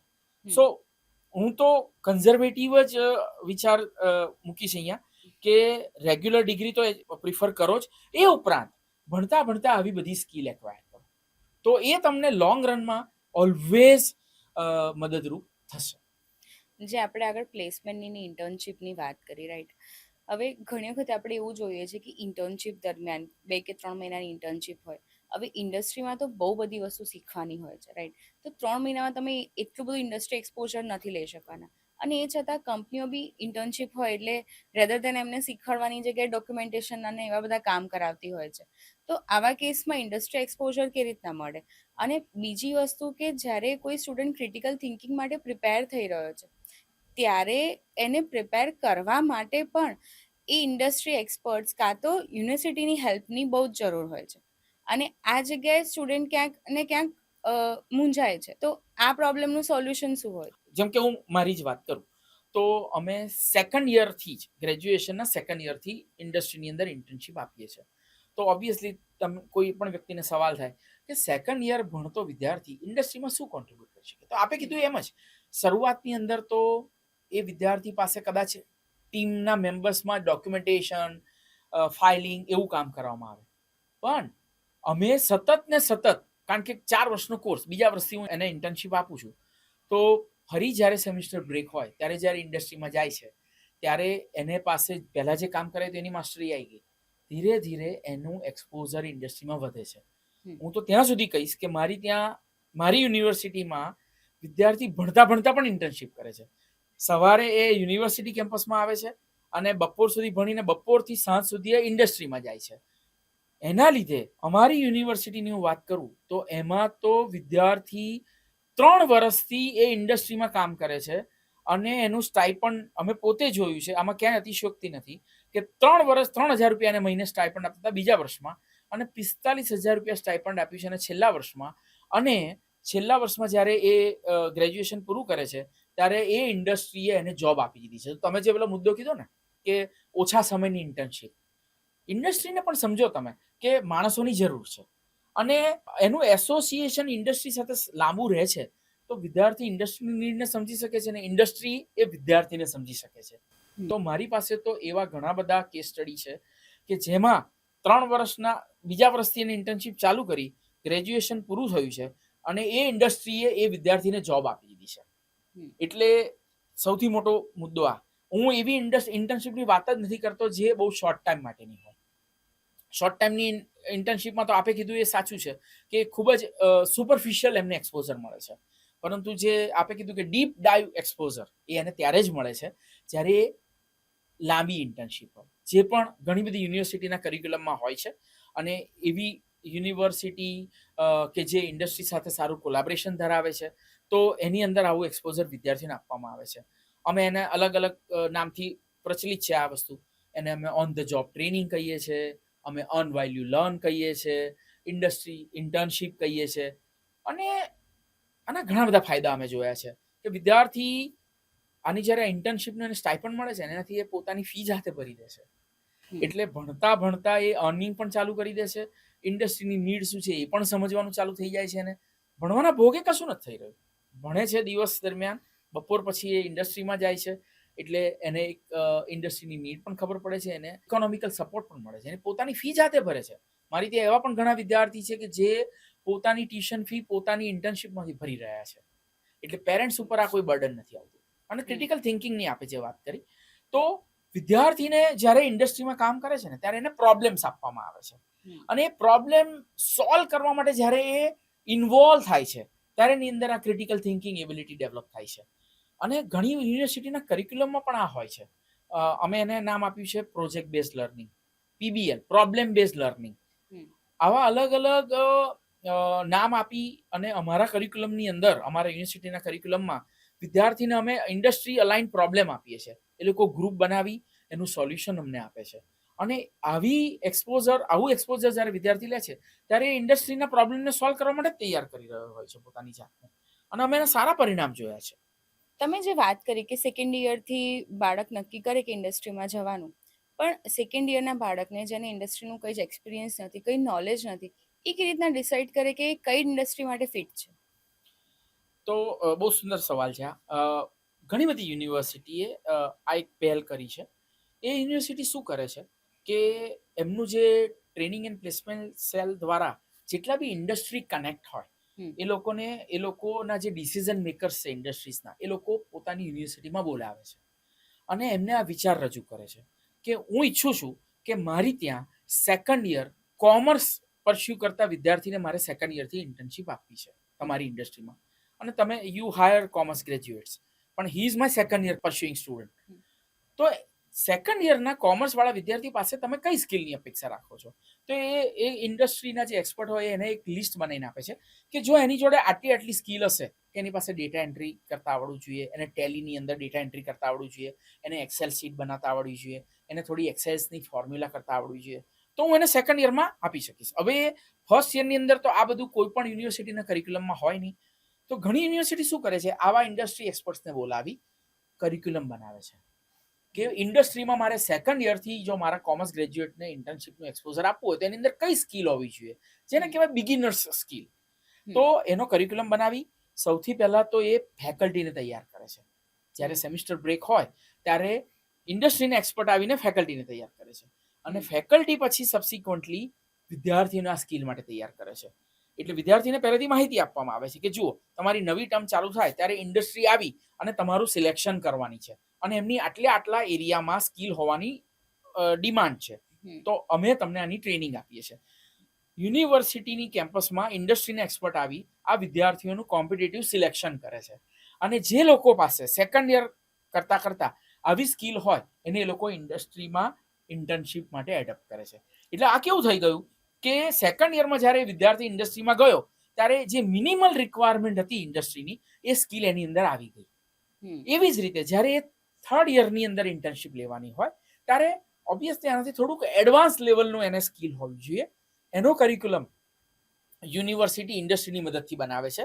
પહેલા પોતાના ફેકલ્ટીઝને તૈયાર કરે છે, ફેકલ્ટી સબસિક્વન્ટલી પોતાના વિદ્યાર્થીઓને તૈયાર કરે છે, કંપનીને યુનિવર્સિટીમાં બોલાવી એનું કોમ્પિટિટિવ સિલેક્શન કરે છે, અને પછી એ વિદ્યાર્થી ત્યાં થર્ડ યરની અંદર કંપનીમાં ઇન્ટર્નશીપ. એટલે સમજો કે આ આખી લૂપ છે. યુનિવર્સિટીની ફરજમાં આવે છે કે ઇન્ડસ્ટ્રીને જોઈએ એવા એમને સ્કિલફુલ માણસો આપવા, અને એમાં યુનિવર્સિટી અને ઇન્ડસ્ટ્રીના કોલાબરેશન જો કરવામાં આવે તો આ ઇકોસિસ્ટમ તમે આખી એસ્ટાબ્લિશ કરી શકો છો. અને ગુજરાતમાં એવી ઘણી યુનિવર્સિટીઝ છે કે જેની પાસે આ એસ્ટાબ્લિશ્ડ ઇકોસિસ્ટમ છે, અને યુનિવર્સિટીને પણ ફાયદો છે, વિદ્યાર્થીને ફાયદો છે, અને ઇન્ડસ્ટ્રીને પણ ફાયદો છે. ત્રણ એના જેટલા બી સ્ટેક હોલ્ડર્સ છે, ત્રણેયની વિન વિન સિચ્યુએશન આમાં દેખાઈ રહી છે. ઓકે, પણ એવું થાય ને કે જેમ કે ફોર એક્ઝામ્પલ આપણે કમ્પ્યુટર કે આઈટીની વાત કરીએ, કોડિંગની અંદર પણ મલ્ટિપલ લેંગ્વેજીસ શીખવાડવામાં આવે છે, જેમ કે જાવા છે, પાયથન છે. હવે જ્યારે સેકન્ડ યરમાં ભણતો છોકરો હોય કાં તો એ થર્ડ યરમાં આવતો હોય, અને જ્યારે એને ઇન્ડસ્ટ્રી એક્સપોઝર લેવાનો છે, ફોર એક્ઝામ્પલ કે એને જાવામાં ઇન્ડસ્ટ્રી એક્સપોઝર લે છે, પણ માર્કેટમાં કદાચ પાયથન ચાલી રહ્યું છે, આઈધર એનો ઇન્ટરેસ્ટ ઓફ સબ્જેક્ટ કાં તો એની સ્કિલ વધારે પાયથનમાં થવાની છે, તો એ તો એને એ ટાઈમે ખબર જ નહીં હોય. તો એ વસ્તુ એ કેવી રીતના ડિસાઈડ કરશે કે મારે ફ્યુચરમાં ક્યાં જવું છે, કયો કોડ એના માટે સારો છે, અને પર્ટિક્યુલર એ લેવલની ઇન્ડસ્ટ્રી એ એક્સપ્લોર કરી શકે. લિંક્ડઇન એક પ્લેટફોર્મ છે હમ કે જેની અંદર which are the skills in demand by industry, એની અંદર એની ઓપનિંગ આવતી હોય છે. તો સારી યુનિવર્સિટી શું કરે છે, પોતાના વિદ્યાર્થીઓને જ્યારે એમનું ઓરિએન્ટેશન કરે ફર્સ્ટ યરમાં ભણતા જ એમને કહે છે કે તમારી પોતાની લિંક્ડઇન પ્રોફાઇલ બનાવો. તમે જેવી લિંક્ડઇન તમારી પ્રોફાઇલ બનાવશો એટલે તમારો સ્કિલ સેટ કયો છે એમાં તમારે એ પબ્લિશ કરવું પડે, અને ઇન્ડસ્ટ્રીમાં એવા સ્કિલની કઈ ડિમાન્ડ છે એ પણ તમને એના લીધે જોબ ઓપનિંગની કનેક્ટ્સ આવતા હોય છે. સો એનાથી વિદ્યાર્થીને ફર્સ્ટ યર ભણતા જ ખબર પડે છે કે આજે પાયથોનનું કોડિંગ મને આવડવું જોઈએ, મારે ઇન્ડસ્ટ્રીમાં સિલેક્ટ થવું જોઈએ કે જાવાનું આવડવું જોઈએ, કે કઈ સ્કિલ એવી છે કે જે માર્કેટમાં અત્યારે ચાલી રહી છે. એટલે એને ફર્સ્ટ યર ભણતા જ ખબર પડી જાય છે કે મારે કયા લેંગ્વેજની અંદર કમાન્ડ હશે તો મને સેકન્ડ યરથી ઇન્ડસ્ટ્રીની અંદર એ ઇન્ટર્નશીપની અંદર એનું એક્સપોઝર મળવાનું ચાલુ થઈ જશે. અને એવું પણ બને કે સેકન્ડ યરમાં એને ધારો કે પાયથોન શીખી લીધું અને એની ઇન્ટર્નશીપ પણ મળી ગઈ, અને ઇન્ડસ્ટ્રીમાં 6 મહિનામાં તો ટેકનોલોજી બદલાઈ જતી હોય છે. તો સેકન્ડ યરનું ઇન્ટર્નશીપ કરે ત્યારે કોઈ નવી ટેકનોલોજી માર્કેટમાં આવે, પણ જો એ એટલો જ માર્કેટ સાથે અપડેટેડ હોય તો એને એ પણ ખબર હોય છે કે ચલો અત્યારે તો પાયથોનની મારી પાસે સ્કિલ છે, પણ હવે એક નવી પ્રોગ્રામિંગ લેંગ્વેજ આવી છે કે જેનું સ્કિલ મારી પાસે હોવી જોઈએ. તો ભણતા જો એ એકવાર કરે તો થર્ડ યરમાં જ્યારે આવે ત્યારે એ ચેલેન્જ માટે તૈયાર. એટલે constant upgradation is something which is going to make you successful. તમારે માર્કેટની અંદર હાલમાં કઈ સ્કિલ છે એ તમે જો એક્વાયર કરશો તો 100% તમને માર્કેટ એબ્સોર્બ કરવાનું જ છે. પણ એક વસ્તુ એ બી છે ને કે સ્કિલ તમારી છે, તમને ઇન્ડસ્ટ્રીમાં એ વસ્તુ શીખવા બી મળે છે, પણ સેમ એ વસ્તુનું થિયોરિટિકલ ટીચિંગ, કેમ કે આપણું ઇન્ડિયન એજ્યુકેશન સિસ્ટમ આપણે જો જોઈએ તો ઓલમોસ્ટ જે અત્યારે ઇન્ડસ્ટ્રી ડિમાન્ડ છે એના કરતાં 10 વર્ષ પાછળ જઈ રહ્યું છે, રાઈટ? તો જે વસ્તુ કદાચ ઇન્ડસ્ટ્રીમાં શીખીને આવે છે પણ અહીંયા તો એનું કંઈક અલગ જ શીખી રહ્યો છે. ફોર એક્ઝામ્પલ કે પાયથન ઇન્ડસ્ટ્રીમાં શીખીને આવે છે પણ અહીંયા તો VB.NET પર કામ ચાલી રહ્યું છે. તો આ વસ્તુ ક્લેશ થાય છે સમટાઈમ્સ. તો યુનિવર્સિટીએ એ રીતના કેવી રીતના અપગ્રેડ કરી શકે. પ્લસ આ તો ઓલ ઓવર એજ્યુકેશન બોર્ડની વાત છે, તો પર્ટિક્યુલર કોઈ યુનિવર્સિટી પર નથી હોતું, પણ બધી જ કોલેજીસ એની અંદર કવર હોય છે, અને જે એજ્યુકેશન બોર્ડ ડિસાઇડ કરે એ પ્રમાણેનો સિલેબસ યુનિવર્સિટી અને કોલેજે એડોપ્ટ કરવાનો હોય છે. તો આ એજ્યુકેશન બોર્ડ પર એક બહુ મોટો સવાલ છે કે આપણું એજ્યુકેશન હજી બી કેમ 10 વર્ષ પાછળ ચાલી રહ્યું છે. એટલે એમાં હું તમને એવી જવાબ આપીશ કે યુનિવર્સિટી જેની પાસે પોતાની સ્વાયત્તતા છે, પોતાનો કરિક્યુલમ જાતે બદલવાની એમની પાસે સત્તા છે, એવી યુનિવર્સિટી તો જે બી નીડ છે એને ધ્યાનમાં રાખીને કરિક્યુલમ અપગ્રેડ કરે છે. અને બીજી જે આપણે વાત કરી કે એના માટે ધારો કે મારે એને જાવા પ્રોગ્રામિંગ શીખવાડવું છે, પણ એના માટે જે બેઝિક નોલેજ જે છે એ એની પાસે નથી. તો ઘણી યુનિવર્સિટી એવી છે કે જે અલગ અલગ સિસ્ટમ દ્વારા, જેમ કે જેને કહેવાય કે ઘણી યુનિવર્સિટીમાં સેન્ટર ફોર કન્ટિન્યુઇંગ એજ્યુકેશન છે. ભણતા પોતાની સ્કિલને કેવી રીતે અપગ્રેડ કરી શકાય એ લોકો કોલેજ અવર્સ પહેલા, કોલેજ અવર્સ પછી આવા ઘણા બધા વર્કશોપ ઓર્ગેનાઇઝ કરે છે. કેમ કે જાવાનું પ્રોપર કોડિંગ એને શીખવું હોય તેના પહેલા બેઝિક કંઈક નોલેજ એની પાસે હોવું જોઈએ. કદાચ એ ફર્સ્ટ યરના કરિક્યુલમમાં ના હોય, પણ ઘણી બધી યુનિવર્સિટીઓ એમની પાસે એક એવી ઇકોસિસ્ટમ છે જેનું દરેક યુનિવર્સિટી નામ અલગ આપી શકે. કોઈ એને સેન્ટર ફોર કન્ટિન્યુઇંગ એજ્યુકેશન કહે છે, કોઈ એને સ્કિલિંગ પ્રોગ્રામ કહે છે. તો એ લોકો દ્વારા અલગ અલગ વર્કશોપ વિદ્યાર્થીઓ માટે ઓર્ગેનાઇઝ કરવામાં આવે છે કે બિગિનર્સ માટે નો આ વર્કશોપ છે જે સેમિસ્ટર બ્રેકમાં પણ હોય છે, અને મેં જે કીધું એમ કોલેજ અવર્સ પહેલા, કોલેજ અવર્સ પછી યુનિવર્સિટી કેમ્પસની અંદર જ ઇન્ડસ્ટ્રી એક્સપર્ટ આવી અને તમને બેઝિક નોલેજ આપે છે, અને પછી તમે એનું પ્રોગ્રામિંગ શીખો. જેમ કે જાવાનું પ્રોગ્રામિંગ કોડિંગ તમારે શીખવું હોય એ પહેલા જે બી બેઝિક નોલેજ હોય જે ફર્સ્ટ યરના કરિક્યુલમમાં નથી યુનિવર્સિટીના, પરંતુ એક્સ્ટ્રા આવું અવર્સની અંદર કોચિંગ આપી અને વિદ્યાર્થીને એના માટે સક્ષમ બનાવવામાં આવે છે કે જેથી એ વિદ્યાર્થી સેકન્ડ યરમાં આવે ત્યારે એને જો ઇન્ટર્નશીપ લેવી હોય તો એની પાસે એ બધું જ જ્ઞાન હોય કે જે ઇન્ડસ્ટ્રી અપેક્ષિત હોય. પણ હજી છે ને એક યુનિવર્સિટીમાં એક જોયું છે કે વર્લ્ડ આજે ડિજિટલાઇઝેશનમાં જઈ રહ્યું છે, રાઈટ? અમે પણ અત્યારે જોયું છે કે સ્કૂલો પણ અત્યારે ડિજિટલાઇઝેશન એક્સેપ્ટ કરી રહી છે. આપણે પેપરલેસ દુનિયાની વાત કરીએ છીએ, પણ એક બહુ કોમન વસ્તુ જે જોઈ છે મેં, જે અમે ભણતા હતા ત્યારે પણ હતી અને અત્યારે પણ છે. અસાઇનમેન્ટ્સ બહુ લખાવડાવે છે, રાઈટ? અત્યારે આપણે ડિજિટલાઇઝેશનની વાત કરતા હોઈએ, પેપરલેસ સિસ્ટમની વાત કરતા હોઈએ અને આટલા 100 પેજીસના આપણે અસાઇનમેન્ટ સ્ટુડન્ટ્સ પાસેથી લખાવડાવીએ, તો એનાથી ફ્યુચર એક્સપેક્ટ શું મળશે બાળકને? અગર આપણે એવું વાત કરતા હોઈએ કે આપણે ઇન્ડસ્ટ્રી રેડી કરીએ છીએ, તો ઇન્ડસ્ટ્રીમાં તો આ અસાઇનમેન્ટ્સ કામ જ નહીં આવે ને.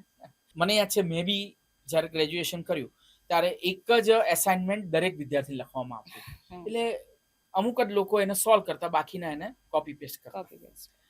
હવેનો જે સમય છે એમાં યુનિવર્સિટીની ઇવેલ્યુએશન પેટર્ન છે એ દરેક વિદ્યાર્થીની અલગ અલગ છે.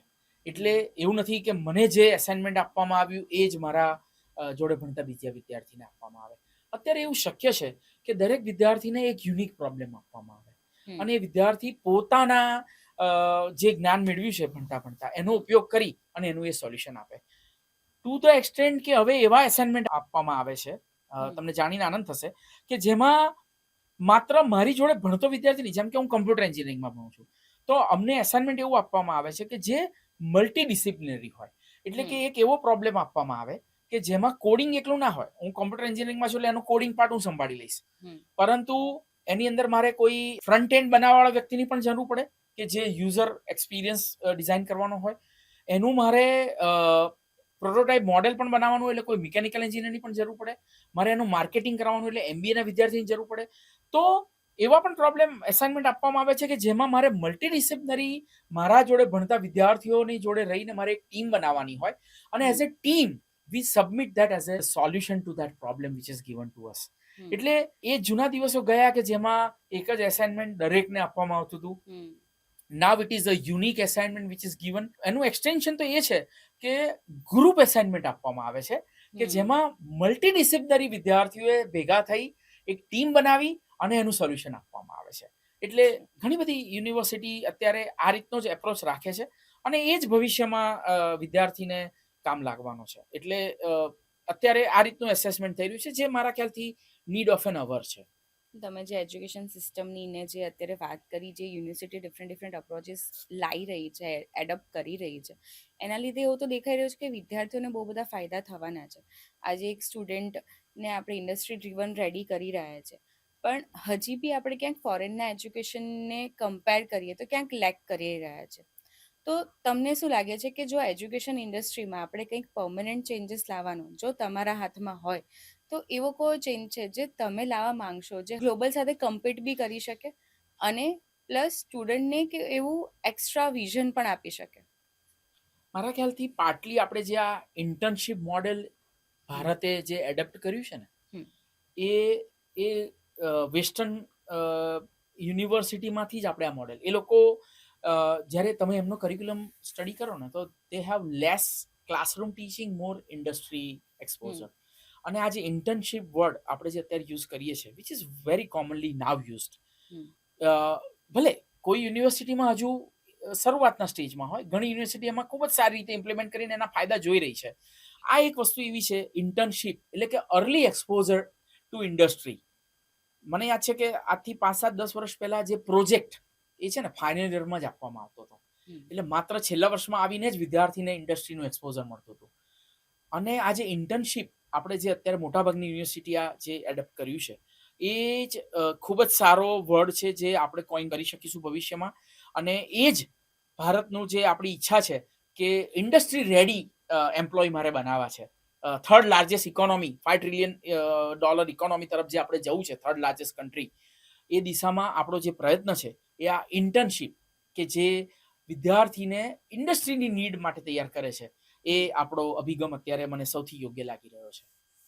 ગવર્મેન્ટ અત્યારે સ્ટાર્ટઅપ યોજનાઓ બહુ ચલાવી રહી છે, રાઈટ? અને સ્ટાર્ટઅપ માટે ઘણું બધું સપોર્ટ બી કરી રહી છે. પણ આ લેવલ પર જ્યારે કોઈક સ્ટુડન્ટ છે જેની પાસે બહુ સારો આઈડિયા છે સ્ટાર્ટઅપ માટે, પણ એને આજે એસઓપી જ ખબર નથી કે કોઈ પણ સ્ટાર્ટઅપ કરવું છે તેની એસઓપી શું હોઈ શકે.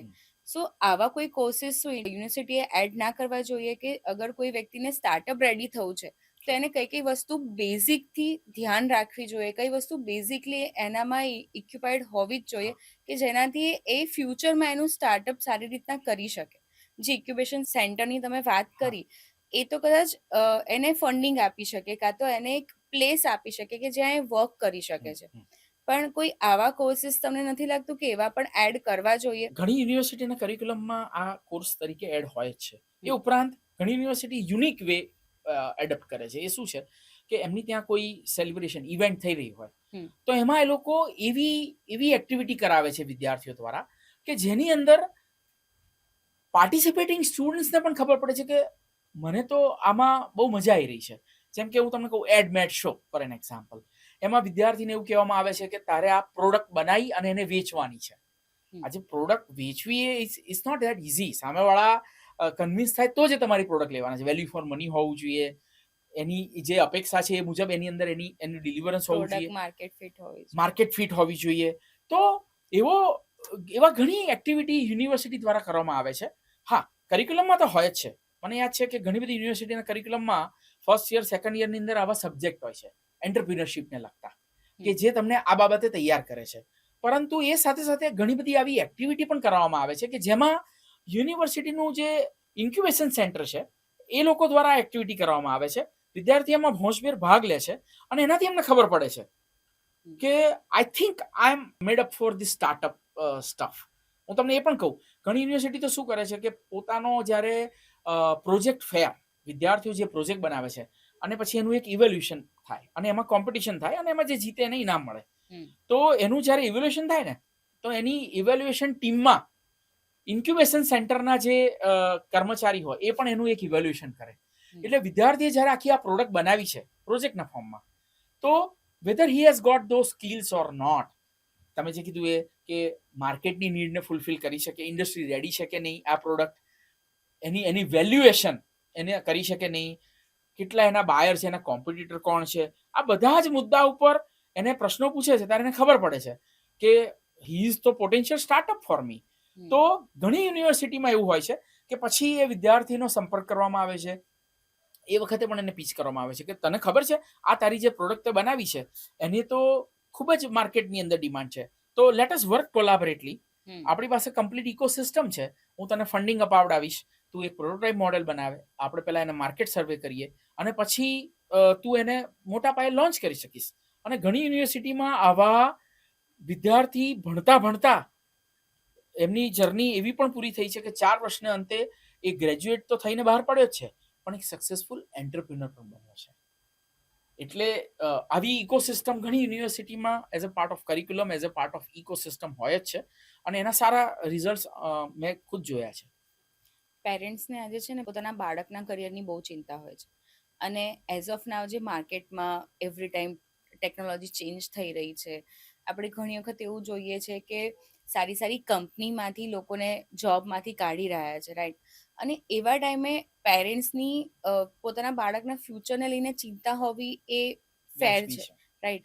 અને અત્યારે જે 17-18 વર્ષની એજ છે સ્ટુડન્ટની, ત્યારે એને નથી ખબર કે માર્કેટમાં શું ચાલી રહ્યું છે, શું થવાનું છે. કદાચ એનો કોઈક ઇન્ટરેસ્ટ ઓફ સબ્જેક્ટ પણ છે, એનો કોઈક interest of way of learning પણ છે, કાં તો એને ક્યાંક ઇન્ડસ્ટ્રીમાં આગળ બી વધવું છે, પણ એ છતાં એને એવું ખબર નથી કે હું આ ફ્યુચરમાં કરી શકીશ કે નહીં, કાં તો આ વસ્તુ ફ્યુચરમાં ચાલશે કે નહીં ચાલે. તો આ બધી વસ્તુની પેરેન્ટ્સે કેવી રીતના ઇન્ફોર્મેશન લેવી, કાં તો કોઈ એવું પ્લેટફોર્મ છે કે જ્યાંથી એ લોકોને એની પ્રોપર ઇન્ફોર્મેશન મળી શકે કે અત્યારે અગર મારા બાળકની આ ઈચ્છા છે, એ કરવા માંગે છે, તો એનું ફ્યુચર શું હોઈ શકે. અને ફ્યુચરમાં પર્ટિક્યુલર કોર્સની તો આપણે વાત કરી, પણ પર્ટિક્યુલર સ્કિલની કે આની ડિમાન્ડ હજી બી જળવાઈ રહેશે કે નહીં, કે એની સાથે સાથે એણે એવું કઈ સ્કિલ એડપ્ટ કરી શકે કે જેનાથી એ ક્યારેય પણ ફ્યુચરમાં બી એ પ્રોબ્લેમમાં ના ફસાય, કાં તો એની જોબના પ્રોબ્લેમ ના થાય, કાં તો એને કદાચ કોઈ સ્ટાર્ટઅપ બી કરવું છે, તે સ્ટાર્ટઅપ પણ એનું ચાલી શકે, બંધ ના થઈ જાય. સાચી વાત. એટલે આ સિનારીઓને હું એક એનાલોગી તમને આ રીતે આપીશ કે આપણે કોઈ મિસાઇલ લોન્ચ કરવી હોય, મિસાઇલ લોન્ચ કરીએ તો ટાર્ગેટ હોય કે એ આ જગ્યાએ જઈને પડે અને ડિસ્ટ્રક્શન જે તમે પ્લાન જે વિચાર્યું હોય એ તમને આઉટપુટ આપે. એટલે એની અંદર શું થતું હોય છે, મિસાઇલ લોન્ચ થાય ને ત્યારે કોન્સ્ટન્ટ એની ટ્રેજેક્ટરી મિસાઇલની કોન્સ્ટન્ટ એનું ઇવેલ્યુએશન કરતા રહેવું જોઈએ, તો જ તમારી ધારેલી જગ્યાએ મિસાઇલ પહોંચી શકે. અધરવાઇઝ એ ડિસ્ટ્રેક્શન થઈને કોઈ બીજી જગ્યાએ પડી શકે. વિદ્યાર્થીનું જ્યારે ભણતર કોઈ પણ યુનિવર્સિટીમાં ચાલુ થાય છે ને, 4 વર્ષની તમારી જર્ની છે એ મિસાઇલની, તો પેરેન્ટ્સનો, સંસ્થાનો અને વિદ્યાર્થીનો અભિગમ કોલાબરેટિવ હોવો જોઈએ. કોલાબરેટિવ એટલે કઈ રીતે કે ઘણી સારી યુનિવર્સિટીમાં મેન્ટર મેન્ટી સિસ્ટમ હોય છે. મેન્ટર મેન્ટી સિસ્ટમ એટલે એક ફેકલ્ટી મેમ્બરને એ લોકો 10 કે 20 વિદ્યાર્થીઓનું મેન્ટરશિપ સોંપતા હોય છે, જેમાં એ ફેકલ્ટી મેમ્બર પાસે એ મેન્ટર કહેવાય, ઇન્સ્ટિટ્યૂટ લેવલ મેન્ટર, એ વિદ્યાર્થીના પ્રોગ્રેસને લગતી દરેક માહિતી હોય છે કે આ વિદ્યાર્થીની અંદર આ સ્કિલ રહેલી છે, એ વિદ્યાર્થી આમાં સારો છે, આમાં ખરાબ છે, અથવા પાછળ પડી રહ્યો છે. પેરેન્ટ્સ પણ અપેક્ષા એવી રાખવામાં આવે છે યુનિવર્સિટી દ્વારા કે પેરેન્ટ્સ પણ એ જે મેન્ટર, આઈડેન્ટિફાઈડ મેન્ટર છે યુનિવર્સિટી લેવલના, એની સાથે સતત સંપર્કમાં રહે. મારું બાળક સાચી દિશામાં, એટલે જે પેલી મિસાઇલ છે એની ટ્રેજેક્ટરી સાચી દિશામાં જઈ રહી છે કે નહીં, એ અલગ અલગ ફોર્મમાં હોઈ શકે. એની એટેન્ડન્સ પૂરતી છે કે નહીં, રિઝલ્ટ આવ્યું, હમણાં કોઈ પરીક્ષા થઈ, એનું રિઝલ્ટ આવ્યું તો અપ ટુ ધ માર્ક આવ્યું છે કે નહીં, કોઈ ખોટી સંગતમાં તો નથી લાગી ગયો ને, યુનિવર્સિટીની દ્વારા કરવામાં આવતી દરેક ઇકોસિસ્ટમનો એ લાભ લે છે ને, ઇવેન્ટમાં ભાગ લે છે કે નહીં, શું એની પર કોઈ પનિશમેન્ટ લગતા કોઈ પગલાં લેવામાં આવ્યા હતા, શું કોઈ એને એવું કોઈ કાર્ય કર્યું હતું કે જેથી એને પનિશમેન્ટ સંસ્થાએ આપવી પડી હતી. સતત એનું મૂલ્યાંકન તમારે કરતા રહેવું પડે. ઘણી સારી યુનિવર્સિટી પાસે આવી ઇકોસિસ્ટમ છે જેને આપણે મેન્ટર મેન્ટી કહીએ, પરંતુ આમાં ત્રણેયનો સહયોગ જરૂરી છે. વિદ્યાર્થી પણ એટલા જ અભિગમથી એને સપોર્ટ કરે, પેરેન્ટ્સ પણ, વાલી પણ આ બાબતે સતત ચિંતા કરે, અને જો એ મેન્ટર સાથે થોડાક સમય વિતાવે, frequently, regularly parent teacher meeting થતી હોય છે, એની અંદર આ તો ચર્ચા થતી હોય છે કે આપનું બાળક આમાં સારું છે, આમાં પાછળ પડી રહ્યું છે, તો ભવિષ્યની અંદર એને મારે સક્સેસફુલ બનાવવો છે, તો એનું તમે ફાઇન ટ્યુનિંગ કરી શકશો. તો જે મેં કીધું એમ, મિસાઇલનો જે એક્ઝામ્પલ આપ્યું એને તમે આ રીતે જુઓ કે મારી ઈચ્છા છે કે ભવિષ્યમાં એ ઇન્ફોસિસમાં જોબ કરવો જોઈએ, તો અત્યારે એ એના માટે તૈયાર નથી, પણ સતત એનું ફાઇન ટ્યુનિંગ કરીને જે તમારી ડ્રીમ જોબ છે ત્યાં લેન્ડ કરી શકે, એના માટે 4 વર્ષનો સમયગાળો એટલો પૂરતો છે કે તમે ધારો એ ચેન્જ એમાં લાવી શકો છો. પરંતુ ત્રણેયનો એમાં અભિગમ, એનો સહયોગ હોવો જોઈએ, વિદ્યાર્થીનો, વાલીનો અને શિક્ષકનો. અને ઘણી સારી યુનિવર્સિટી પાસે આવી ઇકોસિસ્ટમ છે કે જેમાં જો ત્રણેય એક જ દિશામાં કામ કરે તો ધાર્યું પરિણામ આપણે લાવી શક્યા છીએ. આપણે સ્કિલની વાતો કરીએ છીએ કે વિદ્યાર્થીમાં આટલી સ્કિલ હોવી જોઈએ, કાં તો એને આટલી સ્કિલ ડેવલપ કરવી જોઈએ, રાઈટ? તો પણ હજી બી આપણે ગ્રેડિંગની વાત કરીએ છીએ કે એના માર્ક્સ, તો ડઝ ઇટ રિયલી મેટર્સ? એટલે આમાં બંને પાસા છે. જો વિદ્યાર્થી એને પોઝિટિવલી લે કે ભાઈ હું અહીંયા ફોલ થઉં છું, ક્લાસમાં મારો આ નંબર આવે છે, તો એને પોઝિટિવલી લે કે મારે હજુ આટલી વસ્તુ એક્વાયર કરવાની જરૂર છે, તો કંઈ ખોટું નથી. પરંતુ તમે જેમ કીધું એમ એક નવો અભિગમ આવી રહ્યો છે કે એનું કમ્પેરેટિવ એસેસમેન્ટ ન થવું જોઈએ. કારણ કે ઘણીવાર વિદ્યાર્થી એના લીધે ખોટી દિશામાં વિચારવાનું ચાલુ કરી દે છે કે ભાઈ હું આટલો પાછળ છું. એને એવું ના વિચારવું જોઈએ હું આટલો પાછળ છું, એને એવું વિચારવું જોઈએ કે મારે હજુ આટલી વસ્તુ શીખવાની જરૂર છે. અને જો પોઝિટિવ એટીટ્યુડ રાખે તો એ જે રિલેટિવ એસેસમેન્ટ છે એનો એ લાભ પણ મેળવી શકે છે. એટલે I would say current assessment system છે એમાં વિદ્યાર્થીને પોતાનું જ રિઝલ્ટ ખબર હોવી જોઈએ, નહીં કે બીજાના રિઝલ્ટ સાથે કમ્પેરિઝન થવી જોઈએ.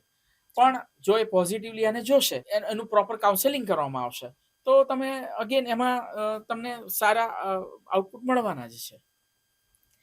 તો આજે તમે જે વાત કરી એ બધી યુનિવર્સિટી અને કોલેજ સિલેક્શનની, અને પ્લસ 10મા અને 12માના બાળકો જે પાસ થઈને આવ્યા છે, અને એ લોકોના મગજમાં જે બહુ બધા ક્વેશ્ચન્સ છે કે યુનિવર્સિટી કેવી ચૂઝ કરવી, કે યુનિવર્સિટીમાં મને ગયા પછી મને જે સ્કિલ છે મારી ડેવલપ થશે કે નહીં, હું આગળ ભણી શકીશ કે નહીં, એ બધા વિશે બહુ સારી ચર્ચા કરી. અને આ જે ચર્ચાઓ એવી હતી કે જે એ લોકોને ફ્યુચરમાં કામ લાગવાની છે, અને ડેફિનેટલી અત્યારે જો આ કોઈ પોડકાસ્ટ જોશે તો એમને તો એ સિલેક્શનમાં ખરેખર મદદરૂપ થવાની જ છે કે કોર્સ કયો સિલેક્ટ કરવો અને કેવી રીતના યુનિવર્સિટી સિલેક્ટ કરવી.